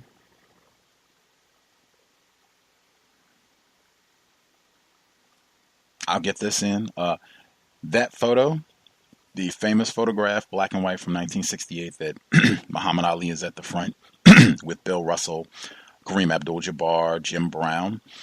There are about 11, 12 different individuals. Might be good to know who at least half, if not all, of the black males who were in the photograph. Walter Beach mentions them in the book. For all the people that are in the photograph, the first black mayor of Cleveland, Carl B. Stokes, and then the players Bobby Mitchell, Sidney Williams, Curtis McClinton, Willie Davis, Jim Shorter, John Wooten. Those are in addition to everybody I've already named, and Walter Beach. Those are all the people that are in the photograph. As I said, should be important to know. Folks who put quite a bit on the line to come out and support Muhammad Ali. Definitely a great illustration of black self-respect. I'm glad we were able to get one of the individuals from that photo on the broadcast. Any other commentary, folks? Wanted to make sure they get in. Folks who had a hand up, anything they wanted to get in before we wrap up? Yeah. May I proceed? Yes, sir. We can hear you. Yes. Wow. Black self-respect to the nth level. I was extremely impressed by the guest, and specifically when he spoke about Jim Brown at the end. I've heard a lot.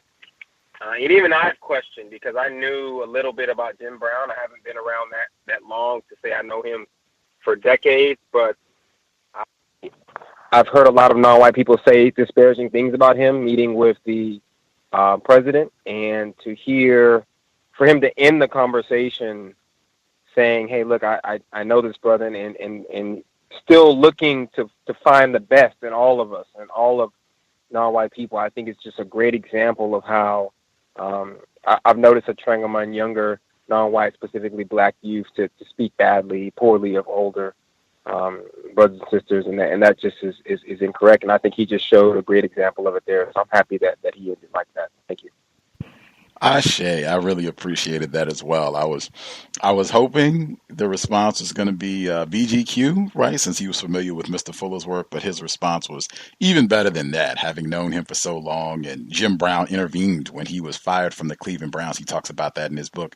Jim Brown intervened and got him back on the team because it seemed that they had wanted to get rid of him like way early on. It seemed like this nigga is reading. And he's oh, yeah, get him out of here. But Jim Brown intervened, and not just for him and the years of work. And I guess if I was to say one thing, when people have asked over the years, Gus, why do you tell people consistently you don't want to be called brother? People, it's endearing and they're doing it for appreciation or whatever it is. I've seen that too consistently, where you can be a black male, you can be a black female, you can be working. Seems that you're trying really hard to solve black people's problems and trying to end racism, white supremacy. And then you can have one bad day. Doesn't even have to be that you did something incorrect. We just don't agree with your stance. It's not like going to visit the president is a criminal act, or I think he might have even visited with Trump before he was actually president. It's not like that's a criminal act. It's not like you're putting heroin in the mouth of a child or something. You do one thing and he's a coon, he's a saying. Like, I have seen that consistently for so long that it's just not even worth it. As long as the system of white supremacy exists, it just doesn't take a whole lot. The anti-blackness, our black self-respect has been annihilated, and it just doesn't seem to take very much to get us bickering and talking bad about another black person, even if they've done a lot of work trying to help black people. So I really appreciated that, and the caller adding his appreciation as well. Any other commentary folks need to make sure they get in before we wrap? Anything else? Hello, can I be heard? Yes, sir. Hey, yeah, I wanted to comment on the story about, I think Mr. Beach said his mother putting him in the dress when he was a child. I found that very interesting, mainly because dresses in black males seems to be a very prominent thing. And I've been reading Dr. Curry's book, The Man Not, and the way he describes the type of sexual violence going on in that time period, it seems like the dress was a way to disarm her son, but it was used in a way that might make white males see the black male in a sexual type of way, I guess, and bring and kind of stop their, I guess, violence. I don't know, but I just found that interesting, and with just putting black males in dresses, and I really didn't realize it went back that far, so that was really interesting there. I think that's in Dick Gregory's book as well. That's pretty widespread. I think in his autobiography, Nigger, I think he says pretty early on in the book that he and his male siblings, that they had to wear dresses because of poverty, not to escape a lynching, like an acute racism, but he said that they wore dresses because they were so poor they didn't have any other clothing to wear. If you want something else to read, Dick Gregory's autobiography, he just passed. People are looking at his life and times. That's pretty early on in his book if you want another reference, but it's pretty widespread, the dress thing. And I just think of it, I mean, and it reminded me of Listen In. Allison Manswell, she's a black female. She had the book about workplace racism tomorrow at 8 p.m. Eastern, but she said she felt like she was telling black males to emasculate themselves because you can't speak up, you can't be too loud in the workplace or you're going to get fired, you're going to get in trouble. And she said that she always feels a certain type of way having to give that advice out because it feels like she's having to effeminize them. And it seems like there's a long documented history of that having to be one of the ways to survive racism, white supremacy, to effeminize black males. Anything else? Last comment folks need to get in before we conclude?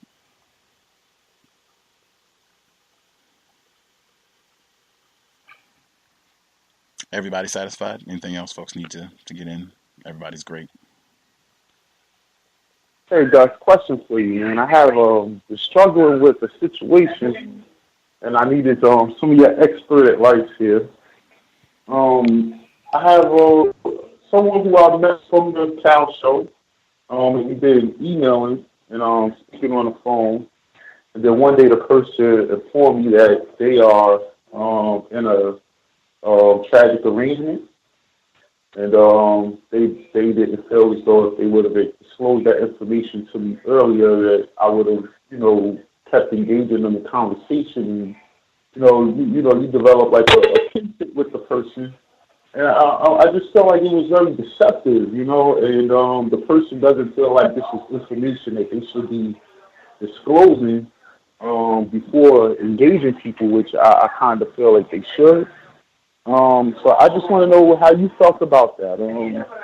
What would you do in that situation? And I like the person, but and I do think that they are very aware and realize that they've made a mistake.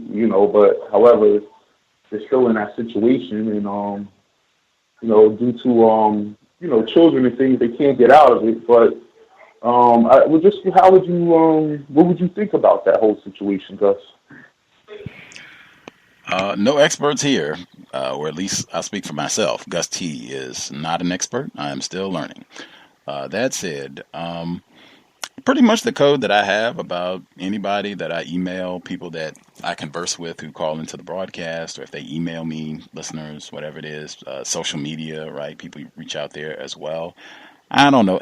Right back to what I said about the brother thing. I don't know who these folks are. It's not like I think 99% of the people that contact me via social media and what have you, I've not met these people face to face in person. And even if I did, that wouldn't change a whole lot. That I don't know these people. It's not like we have some sort of obligation or code with each other. If it was a listener and they were in some sort of sexual arrangement with a white person, that's not directly impacting me. I've obviously made my stance on that clear, but if they wanted to send an email and that happened to be what they were doing, it probably would not change a whole lot in terms of whether or not I responded to an email, unless I concluded it was a waste of time, talking to them for whatever reason. But I don't know why that would change anything. If that's your code, that people, disclose that information upon meeting you, then I would say you should make that known. If it's a non-white person, that if you are engaged, my code is, that's important information and it's critical enough that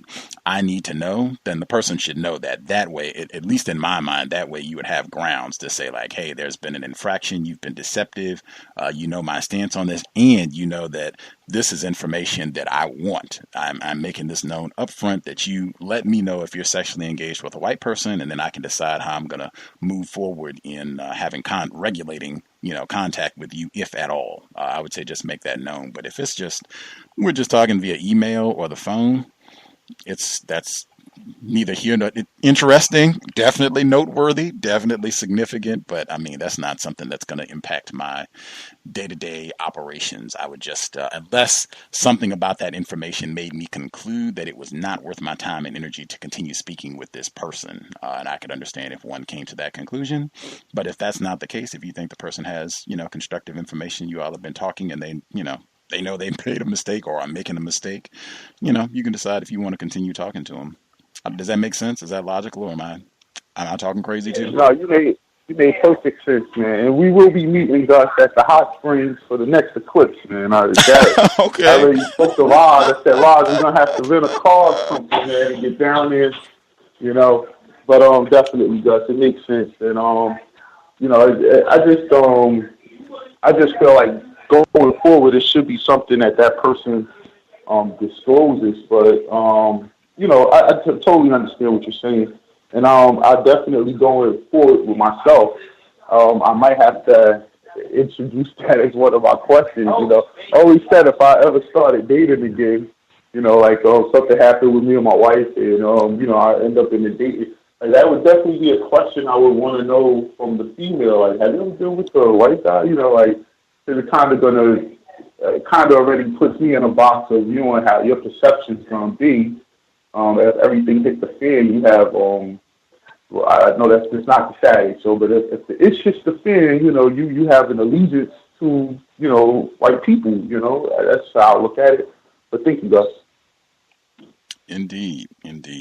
Well, I guess once you all meet in person, you'll be more informed, but that would be my view. And, again, that's just the stance that I take. Anything that's social media that you don't really know who the people are, who people are saying that they are. White people certainly are extraordinarily deceptive. So I just kind of take all that with grain of sand, pardon the metaphor. I laughed so hard when Mr. Beach was on and he said, do you mind if I call you Gus? And then he went to his metaphor. He was using a metaphor in his description of how black people respond. And I thought he was going to say, do you mind if I use a metaphor? And that's not what he said. He said, do you mind if I call you Gus? But I cracked up laughing so hard.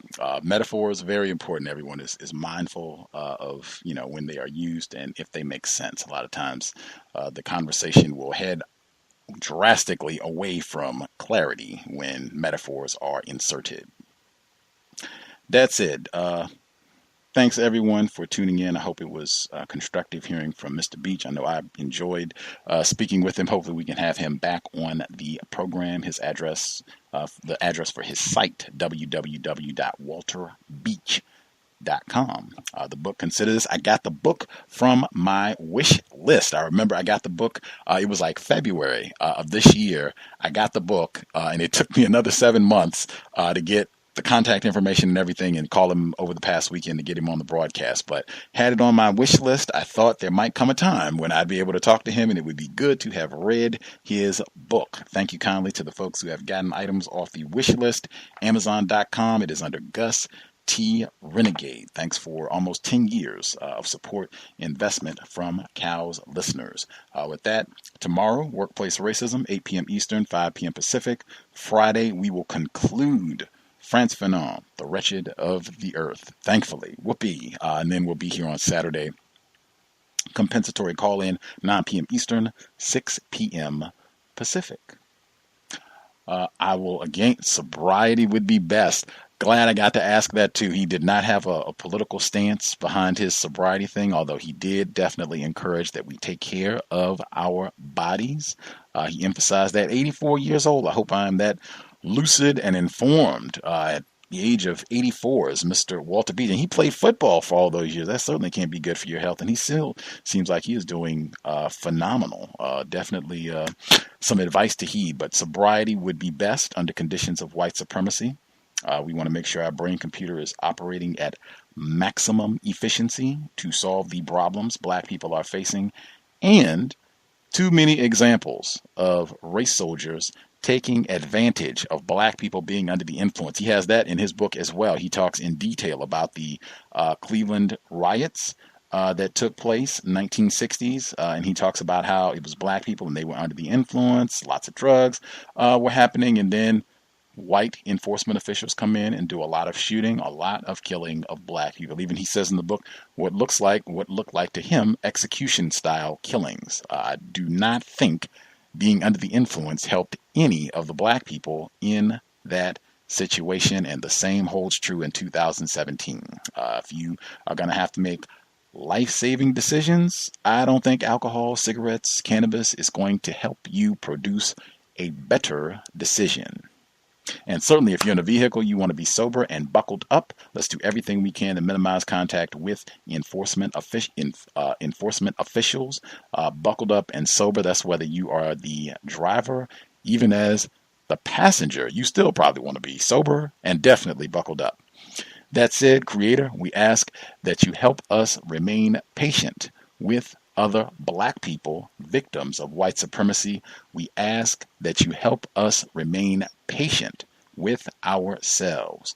Remind us to demonstrate the highest levels of black self-respect at all times, in all places, each and every time we are in contact with another black person. It has been time. Replace white supremacy with justice immediately. Cal signing out. Thanks all for tuning in. Nigga, you so brainwashed. I'm a victim, brother. Problem. You're a victim. Man, I'm a victim of 400 years of conditioning. Shut up. The man has programmed my conditioning. Mm-hmm. Even my conditioning has been conditioned.